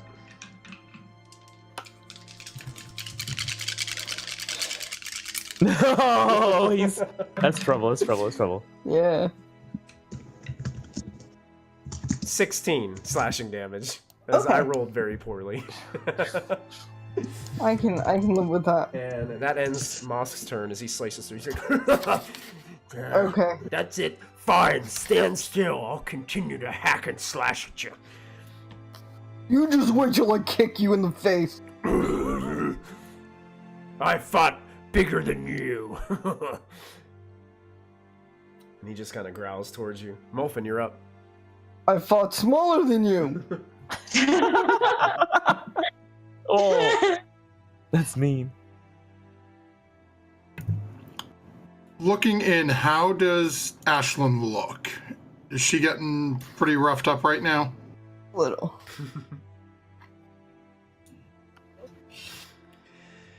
Okay. Molfin is going to try to put on a bit of a performance here. Okay. Oh, Where is the no. biggest sort of cluster of people There Oh, are, no. there are, that keeps me within a... but I want to stick within 30 feet of Ashlyn, but I want to be in sort of a group of people.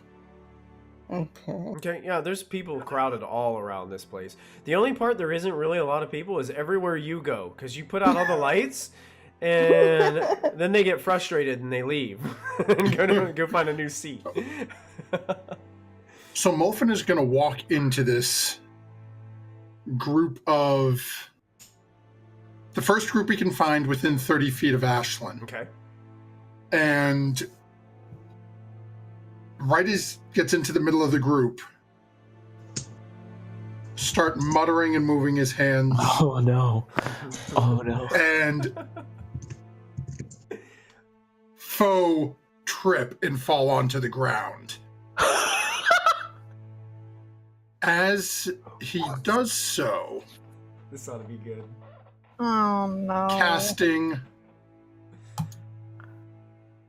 life transference Oh, I'm sorry. at hopefully not. You know what? Let's do. I should know my own spells better. All right, give me a second doing math in my brain. Is this like evil healing? Yes. Yes. Yes. Did you put it into the chat? I'm just about to, Okay. and casting it at 5th level as Molfin is literally starting to cast and throwing himself on the ground. Oh my god. Yes.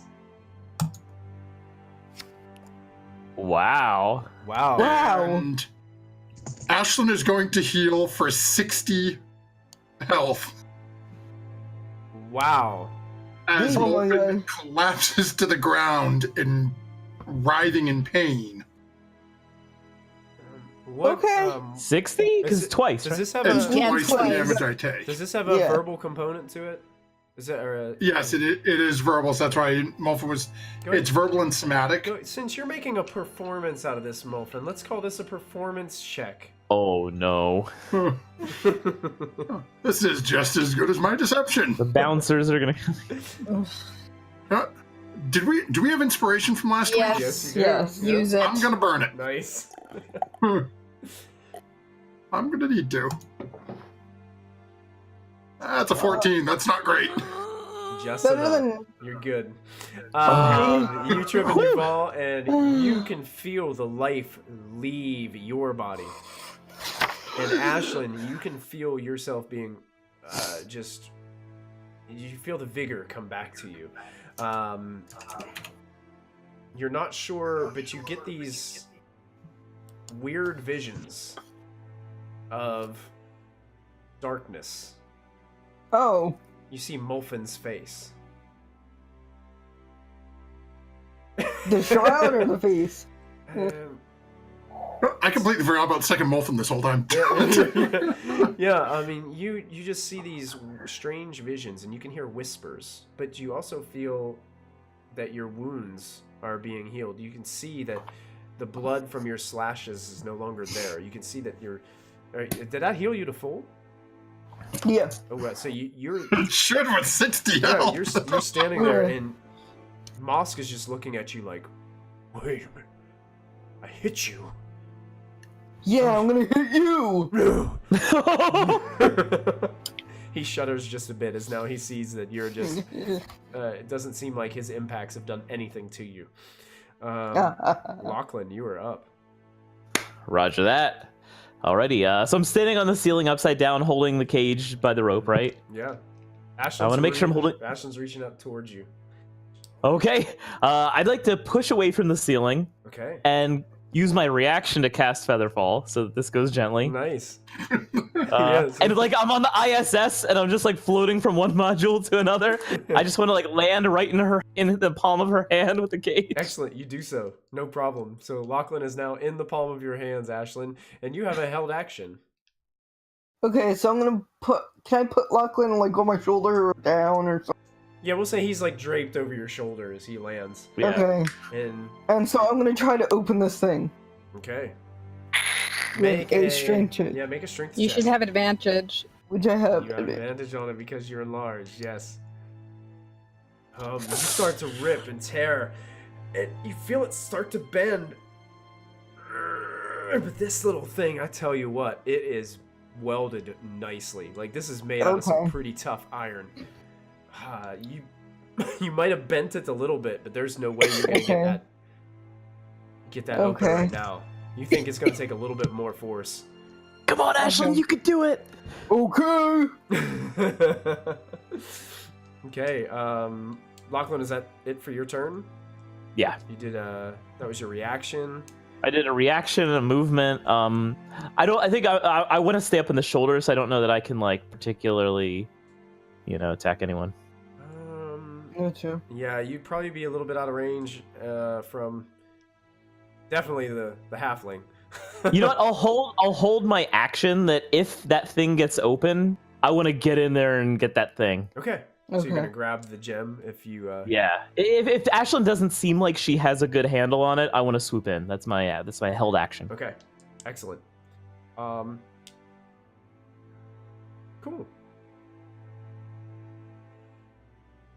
Oh, one thing I forgot, Lachlan, is I took a note of this before you jump down. Does a 14 hit you? No, I think 15 because it's 10 plus my dex bonus, right? It seems like a few of the bats flying around you tried to bite you. They could only get a little bits of your clothes. And Diana is up. Diana, you are now sitting at this table with Ray. So,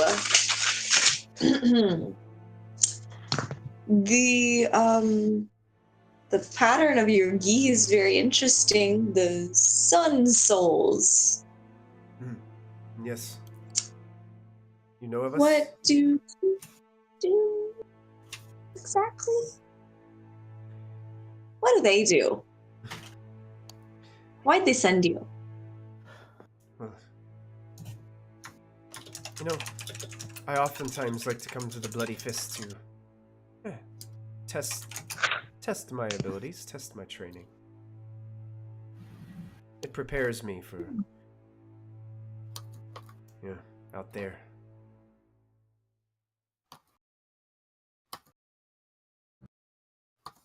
But who are the Sun Souls?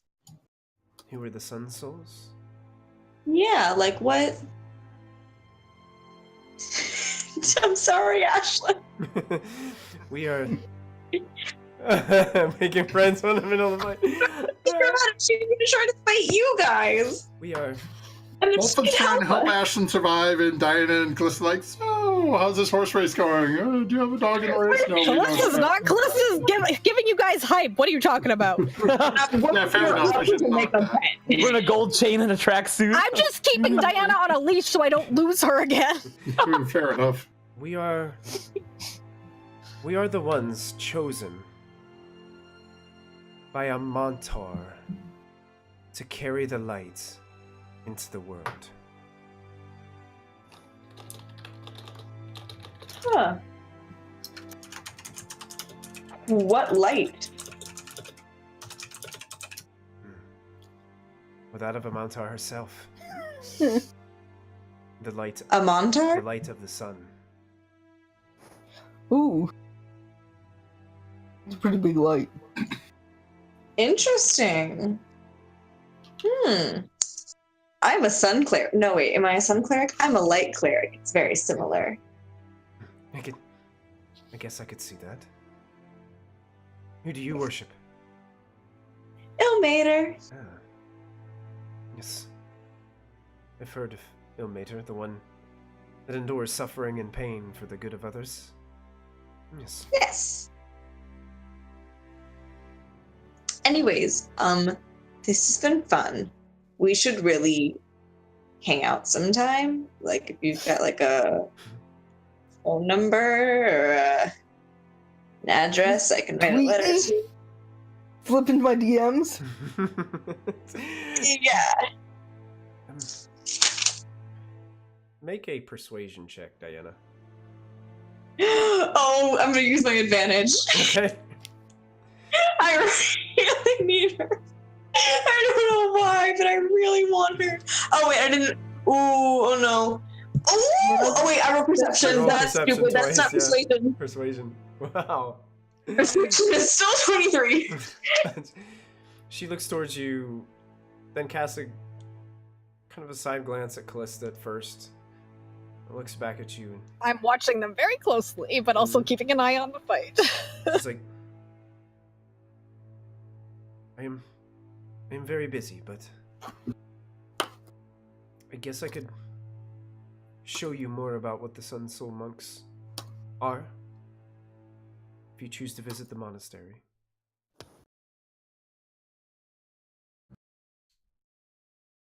Okay, cool. Thanks. And then I'm gonna do a little thank you, like a little winky. She looks and then I'm gonna She looks kind of awkwardly at you, and then you see her go, and she snaps at you. Oh my god, you're gonna have like yes. Yeah. And then I go and I turn my attention back to the fight. She immediately looks at Callista as Diana walks away. Is she always that friendly? To a fault, yes. And to attractive people, yes. Callista's not saying that, nope. That's your friend in there, isn't it? They are. 11-foot tall monk. She is. It's quite a nifty trick she has in her bag, but I'm sure I could show her a few things that could help. She's gonna beat the crap out of me tomorrow. Yeah, about that, she's not 11 foot tall. I forgot to roll a concentration check. No. So she is not 11 foot tall anymore? She is not uber monk. She now has a... Now I've got you on my shoulder. Can I still fit on her shoulder? Probably. Yeah, I'm sure you could. It's just now you can feel the weight of Lachlan on your shoulder. He's not very heavy, but you can still feel it. You're right like now. 30 pounds, Lachlan. You need to... I mean, I'm pretty big for a gnome. You should really eat more, though. I put him down. I try. Zotu's turn. He is still flanking Ashlyn. Okay. And now that Ashlyn is not a ginormous Ashlyn, she's normal sized. Lachlan is actually he's like sitting on your back basically. Mm-hmm. So Zotu jumps and start roundhouse kicking Lachlan. Can he get a 15? He's gonna try. That's a natural 20. Oh! That'll hit. That'll hit. That's a dirty 20. Oh. That hits as well. Dirty 20. And that one is a 15. That hits as well. All three I'm hits. gonna be taking 3 hits. Oh no.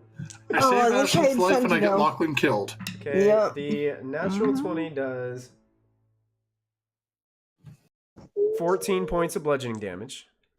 That hurts. The second strike takes you take 11 points of bludgeoning damage.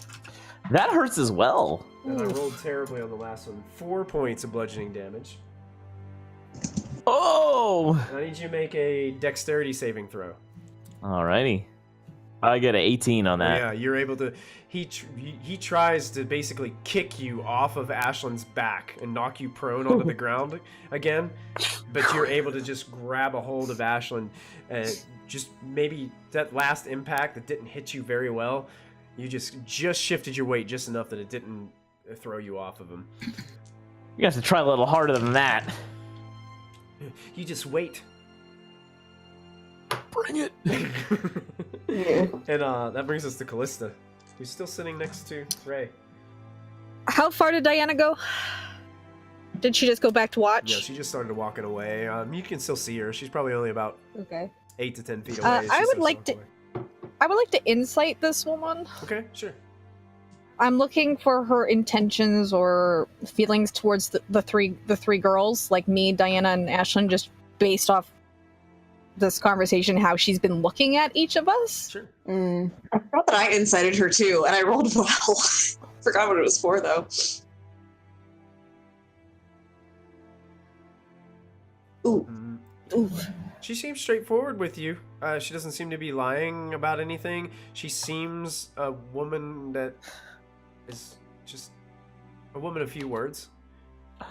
And but she does seemingly have interest in watching Ashlyn and what abilities that she has. Your insight tells you that she kind of has a hunch that you guys are all together, and is just watching Ashlyn, really trying to pick up on her tactics. Which are none. Tactics. And it's kind of like just studying her opponent.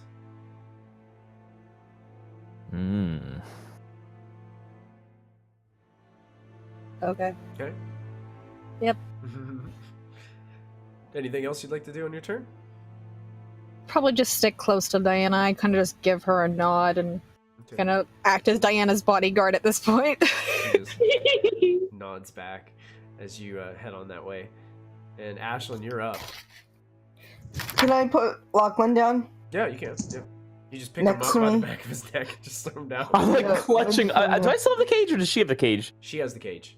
She has the cage, okay. Oh, man. She's trying to open it. Here, you take it. I give it to Lachlan, Okay, and then I go against... Ooh, shit, go against two. Mosk is in front of you, and the little monk halfling is just kicking Lachlan in the back. Okay, Alright, I'm gonna go after Mosk. Okay. So 2 attacks to him. Okay. Ouch. Whoa. Yes, that's an impact for 14 damage. And that hits too. For another 9. Only 9. I'm gonna do Flurry of Blows. Okay. So I'm gonna roundhouse him. Roundhouse kick, that's gonna hit too. Roundhouse to face, 10 points. Ouch. Oh, knee to groin does not hit. Knee to groin. Surprisingly, he's wearing a cup. Oh, as you take the knee to the groin and you feel the impact, and he looks at you right in the face and goes, I've been in this game long enough to know that trick. Yeah, shut up. And then I do Step of the Wind, so I'm going to disengage and dash. Okay. Which is another key point. Which is another key point? Okay. Yeah, so I'm gonna, like, not be flanked by them anymore. Okay, so you run out of the way, and now Lachlan is all by himself in between these two guys holding on to the prize. This cage. Okay, no, never mind. Okay, I disengage, and I go around, and I flank Zotu. Okay, you can do that. Okay. Okay. Cool. Mosk is up. Okay. And he actually is going to... He's going to go ahead and make his... He steps up to Lachlan. Oh, no. And he shifts a little bit, so now he is flanking with Zotu with Lachlan. So it's kind of like Mosk, then Lachlan, then Zotu, then Ashlyn in a line. Okay. And he's going to go ahead and try to make 3 attacks with his greatsword. Oh, I forgot about that stupid greatsword. I want that prize. Little, you're gonna have to get over my dead body. Little. No, Lachlan, don't say that. You look like a little garden snake. How dare you? Ooh. That's double 19s with advantage. Those hit. That's gonna be a big hit. Yep. A 2. That's gonna. Oh, the 2 wouldn't hit. That would not hit, and that one's cocked. That's a good thing because it was a natural 20. 27. That's gonna hit. That hits. So yeah. 2 strikes are gonna hit you. Okay. A 27 without a nat 20. That's pretty strong. He's pretty strong. Yeah. 13 points. 13 points of slashing damage on the first one. Woo! Are you dead? And 13 No. and 13 on the second. So a total of 26. Okay, I'm looking like I am bleeding. I'm in real bad shape. Okay. Like I have like a black eye and like Nice. bleeding through my clothes. I'm gonna need to buy new clothes. This is real bad. All right, and he's just looking down. Why won't you drop that thing? And I'm here to win.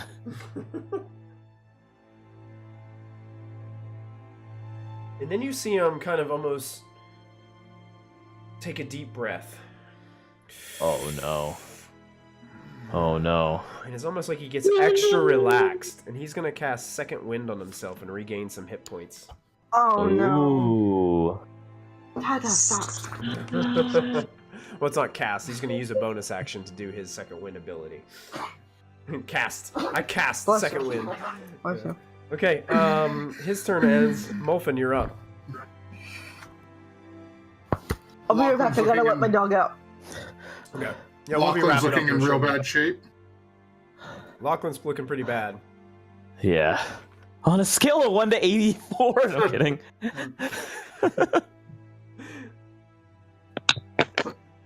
Molfin is still laying on the ground at this point. How far away from Molfin is Lachlan? I would say he's still kind of towards the middle of the room, so 30 feet still. Okay. Most of this combat has been taking place in the middle, around where the ladder was. He would just get knocked back and forth. And Oh, blood.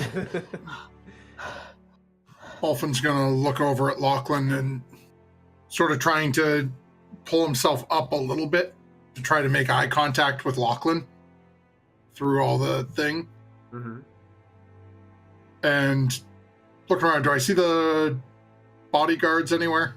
Oh yeah, yeah, you can see them. There's like probably Not the bodyguards, yeah, bouncers or whatever. 6 to 8 of these guys, and you can tell because they stand about a foot taller than most of the crowd. They're huge humans, half orcs. You know, you can tell which ones the bouncers are.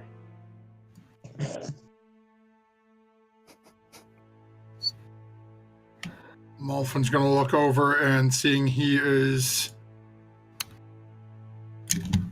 in rough shape, already laying on the ground. Gonna dig deep again.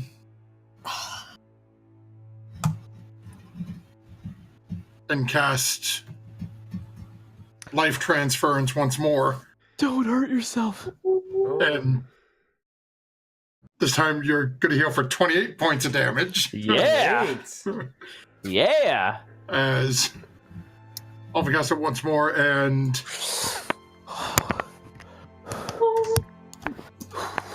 You're just laying on the ground doing this time? yeah, just looking up at Lachlan a little bit and just on the ground. I'm gonna do, let's do sleight of hand. Hold on. Do a math out, and at this point, as Molfin completes this, immediately starts coughing up blood. Oh no. Oh, crap. As Yeah, you're is taking a getting lot down of damage. below. Yeah. Yeah. 4d8 necrotic damage each time. Yeah. Oh my gosh. Well, I'm casting at higher levels. Right. So it was 68 the first time, 5d8 this time. Ooh. Oh. Wow. Do I know that it came to me in a sketchy way, or like, do I just feel energized? Yeah, I felt you this can before. also hear that you hear strange whispers, and you can see strange sights, mystical wraith-like creatures that wisp by your vision.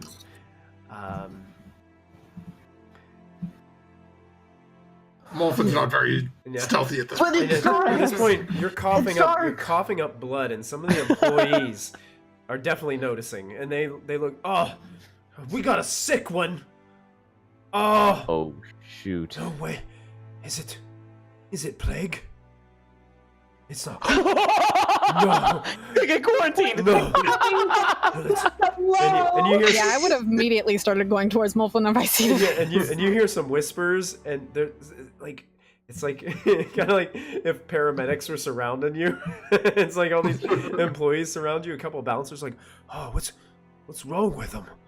I don't. Let's get him out of here quiet, okay? All quiet like, yeah.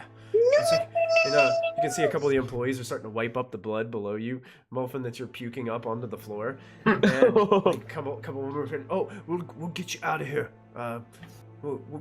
What's this? Let's just get this thing off your face. And one of them starts to try to like tug at the shroud. What's that? It's like adhered to his face or something. I can't get it off. Oh, it looks like we're gonna have to try to cut it. I don't know. I don't know if we can. Let's get him back. Let's get him in the back. And you can see that they're picking Molfin up. This is legal. Would my copy be able to go on my same initiative? Sure. Is he within 30 feet of me? Would he be? I don't know how far from where we all originally sat down So the cage was. You guys were to the right of the cage, and then you said you were moving. Yeah, just trying to keep them within 30 feet. So I'll say he's probably right on the border of your 30 feet range. You could have your double cast life transference too, so you feel better. The other Molfin will take a couple of steps forward and call out to the bouncers. He was with my group. If you'll permit me, I will take him from the establishment. He's also my twin brother with a horrible face scar. They cannot see his face, so I will not say that. Make a persuasion check. Oh, but you both sound the same. Fair enough. Can I gift you my thing? Oh, it didn't matter. What is with the rolls tonight? Let me make a roll real quick. Everyone's like looking at you. Quick, get him out of here. Don't let anybody see this.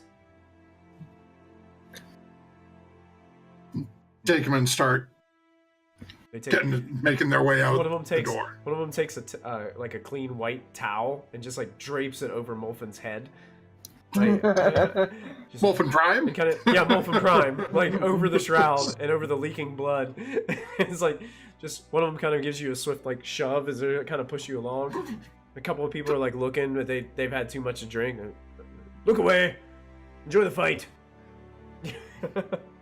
Nothing to see here. And is Molfin starting to lead Molfin Prime to the door? Molfin is leading Molfin. Cool. Yeah. And that brings us to Lachlan. Roger that. You're holding on to this thing. Mosk is beating down on you, trying to get that thing off of you, just slashing through you. You're feeling a little bit better now. Some of your wounds have healed up. Yeah. To clarify, they told me the rules here: no flying, no evocation magic. Yeah. And the first person to get their proper possession of the prize, like not just having the cage, but like having access to the object in the cage. Those are the rules they've told us, right? You have to get it out of the. As soon as you have it out of the cage, basically that ends the fight. Yeah. And we're in a rope cage, right? How did we get in here? Yeah, it's basically kind of like a tent. Yeah. Imagine a tent, but it's made out of really tight knit rope, pretty thick rope. Yeah. Like you probably have to really like gnaw at it to get it to cut. How did we get in here in the first place? It was open. They let you in, and they tied it shut. There was a fly. Oh, and then they tied it shut. Like a tent, Okay. You know, they've just tied it shut. Yeah. And then there are bats. Don't forget about them. Yeah, the bats are flying And around there at are the top. bats, dude. They didn't seem to be too much of a problem down here on the floor, but as you went up, it just obscured your vision and made it really difficult. And some of them were trying to bite you at times. Yeah. Just to try to make it a little trickier. Okay. Interesting. I'm gonna try something. Please do. Please do, Lachlan. I love it when you guys say, I'm gonna try something. I'm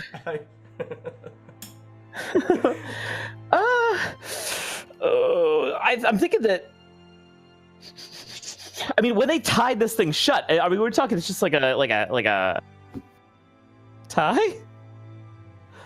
Looks like heavy ropes. Heavy ropes. Much like the same that the netting's actually made of. Okay. Looks like they tied it pretty well shut. I mean.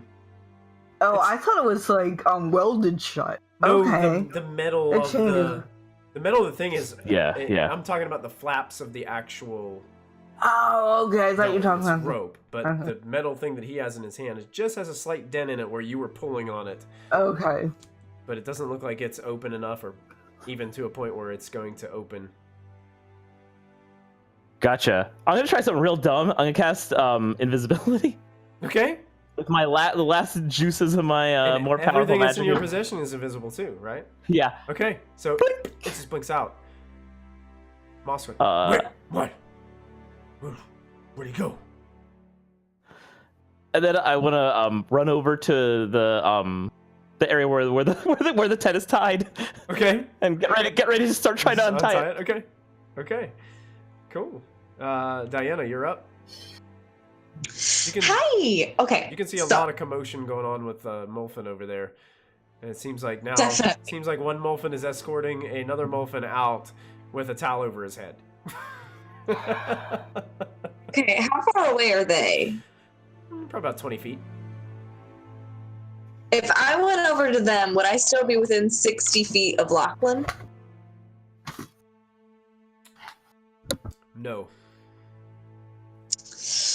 But if you went towards, if you went more towards where Lachlan was, you could get within 60 feet of him. Good girl. It's okay. You just got to choose whether you're going to Molfin or if you're going to Lachlan.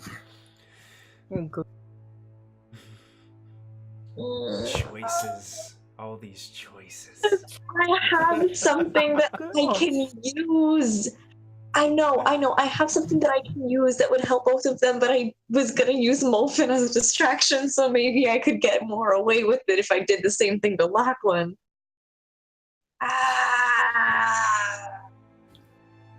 Okay. So I have to move closer to Lachlan to be within 60 feet of him? Yes.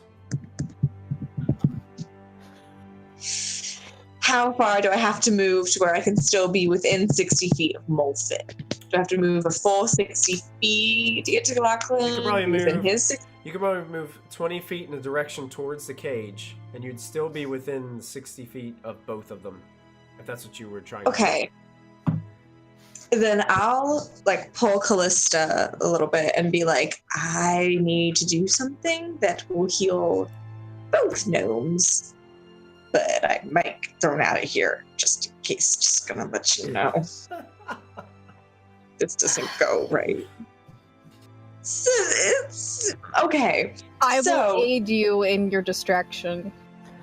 Okay. So my plan is I am going to walk all la-di-da super ditzy over to where I need to go. Kind of like, oh my god, I don't notice anything. Then I want to turn. Oh my god, that poor old gnome is in need of help. I am a cleric of Ilmater. Oh my god. Bippity boppity boo. And I want to act like it's only going towards Molfin, but really it's also going towards Lachlan. I was also going to healing word Molfin from where I was standing, so I don't know if that will help at the same time, if we can time it where we both do it at the same time. Oh, Diana, that was amazing. That's so smart. Super smart. Yeah, you don't even have to roll. That just happens. Yeah! Well described. I love it. Go ahead and roll. You can heal up. Can I cast it at a 4th level? Yeah, you can. You pray to Ilmater, desperately calling for him to heal this poor gnome that you just saw starting to cough up blood. It definitely has had too much to drink this evening, and it's just. Oh my! I might have drank something that he probably shouldn't have. Battery acid or something, I don't know. But so that's 8, 11. Is that just 12? At a level 4? Yeah. Yeah. You must not have rolled very well. Yeah. Well, is that right? 1d4. 1d4. Something's not right. 1 times 1d4. It looks weird. 1 times 1d4? Yeah, it says 1d4 on here. It's 1d4 plus my spellcasting ability modifier. And the thing about it, the reason why it's 3rd level is because I can hit up to 6 creatures. Oh, right. It doesn't add dice, it adds people, right? Well, no, it increases. No, when you increase it, it does do one more. So At 3rd level, it does 1d4. At 4th level, it adds an additional 1d4. Oh, okay. So that's why you get the extra dice in it. Okay, so that's the 8, and okay, so 12 Yeah, so the points. 8 is the initial dice, and then the 4 is the additional 1d4. So Molfin So you and rolled Lachlan, beautifully. yeah, you did great. Molfin and Lachlan, you both feel the power of Ilmater. Yeah. Lachlan, it's strange. The light and warmth of Ilmater kind of pushes out these whispers that you started to hear from when you started to regain your health back before. Whew. Some of these whispers were starting to get really strange too, like, you need to free us. Free us. No. We've been locked. We're locked away. Can you help? Free us. No. Never. Hell no. Ashlyn, you heard similar things in your head. Yeah. No. Nope. Yeah. And then, also, one more thing? What's up? Okay, no, I just, on like one of my old turns, I made an insight check and it was like an 18, but I forgot to mention that I was making an insight check or like what it was for. Okay, what was it for? What was it for? It was against the sun elf. Okay. And the big question was she gay? Was she gay? Is she gay? Like girls? What? The vibe you were getting from her is she is not the relationship type.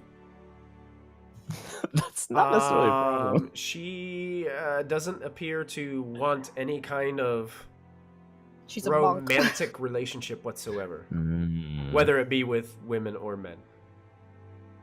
Excuse me, this monk tried to hit on Tren, and it did not go well. You're a special type of monk. I am a special type of monk. You're a I'm monk that's been hanging out with Diana for okay, far if too long. I can trick a demon man prince who was attached to a lich into loving me a little bit, I can get this monk. Wow. Yeah, your vibe isn't. This isn't always true with all monks, but this one in particular doesn't seem to have really any interest in a relationship. She's in love with battle. Yeah, pretty much. You know what? Not interested in a relationship can mean a lot of things, okay? It can just mean no commitment, no strings attached. Oh my god. Oh my word. Anastazius lives. Diana needs another romance. He lives through all of us. Sotu is frantically looking around for where the disappeared cobra went. Can only see Ashlyn behind him. He does this quick little tumble backwards to just get better position, then swings around and tries to kick you in the gut. So he's going to go ahead and try to just... Oh, natural 20. My goodness, the dice are hot. And then he's going to come and he's going to try to punch you in the side of the face, Ashlyn, with another strike. Okay, I don't like that. My goodness, a natural 20. And then the final strike is an 18 plus 5. Will not hit. 23. That misses. So he basically has to crit you to hit you. Yeah. You are going to take 2 big impacts from these. So that's a 1 and a 3. You take 7 points from 1 crit.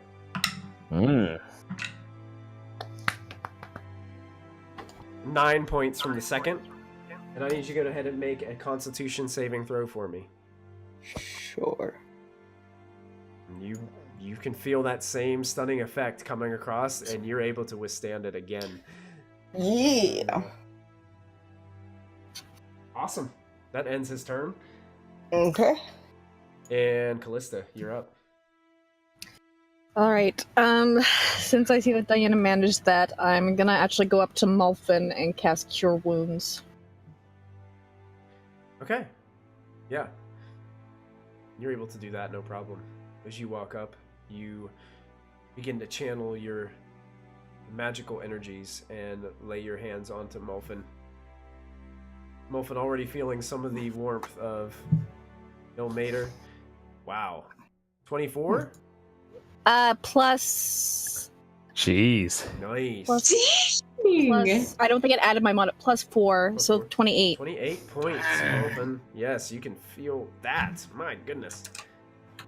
Wolfen is feeling a whole lot better. And she gives you that mom look like, do we really need to be reckless the day before Anastasius' funeral? Really? Could make it a double.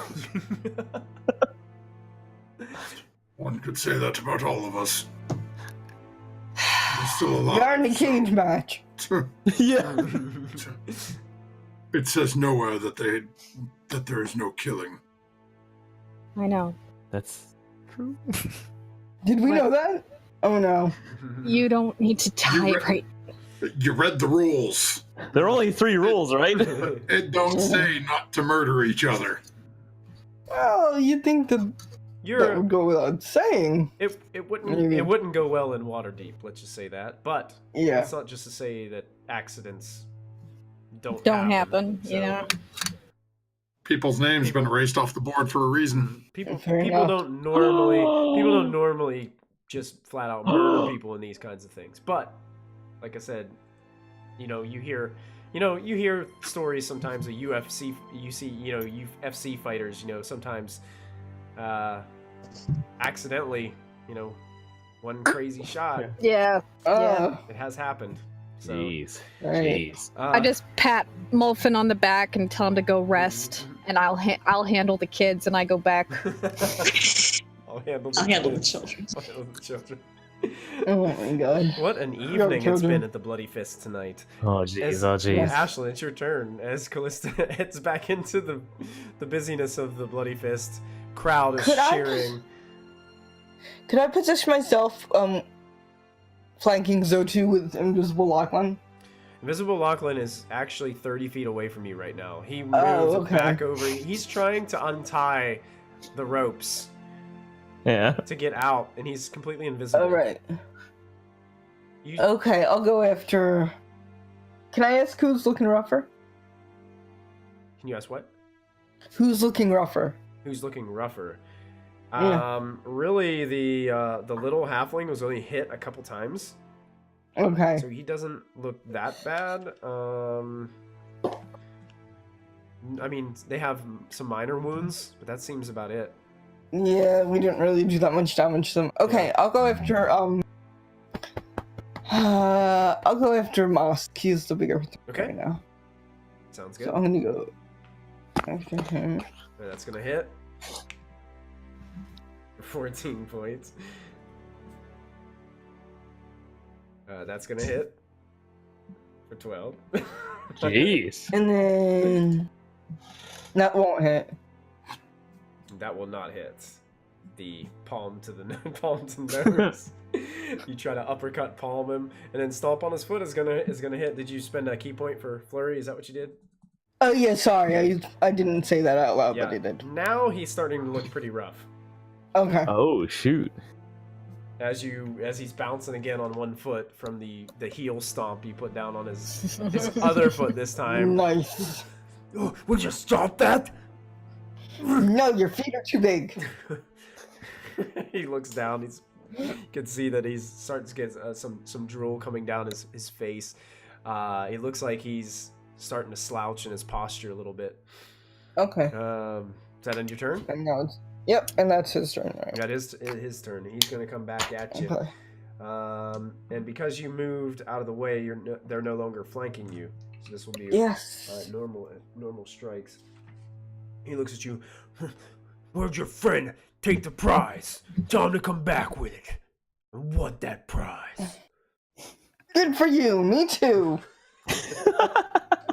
And he attacks you 3 times again. Okay. 26 on the first. Okay. Natural 1 on the second. Yes. And 11 on the third. So you're only going to take 1 of these. 14 points of slashing damage from the one that slashes through you. How's she looking? I got some health. And that ends his turn, and since we're running way late, we're going to go ahead and stop our episode right there for tonight. I wanted to get to the end of the fight, but I don't think we're going to quite get there tonight. I want to make sure that we don't go too late. So we're going to stop right there. Too many shenanigans. Too many shenanigans going on with the party. Yeah. Running back and forth. Wow. But I wanted everybody to roll initiative though, because I was curious about what everybody else outside of the ring would do.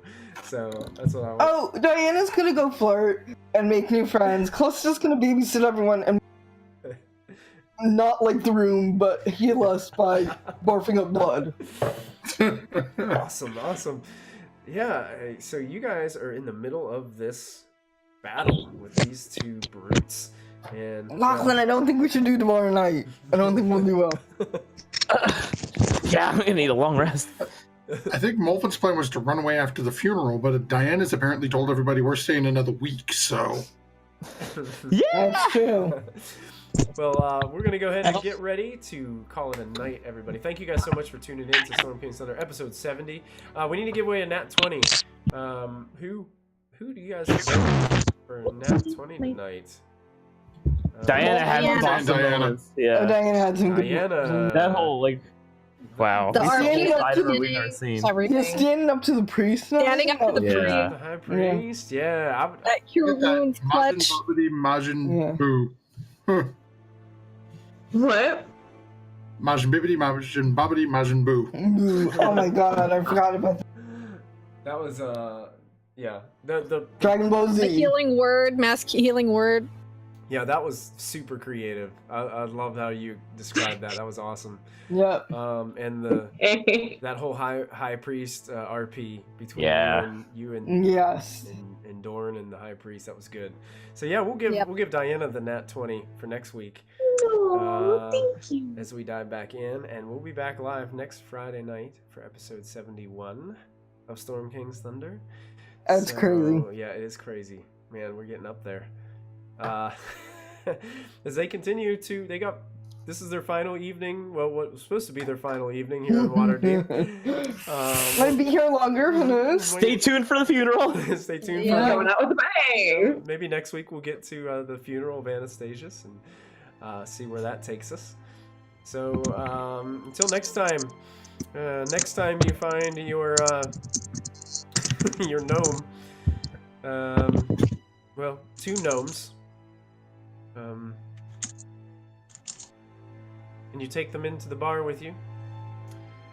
Make sure you bring some magical lighting.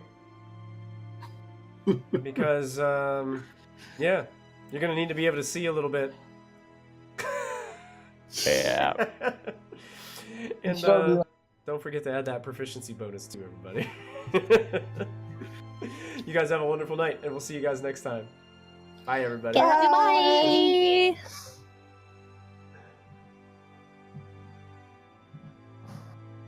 Sorry, guys. The mouse is not working.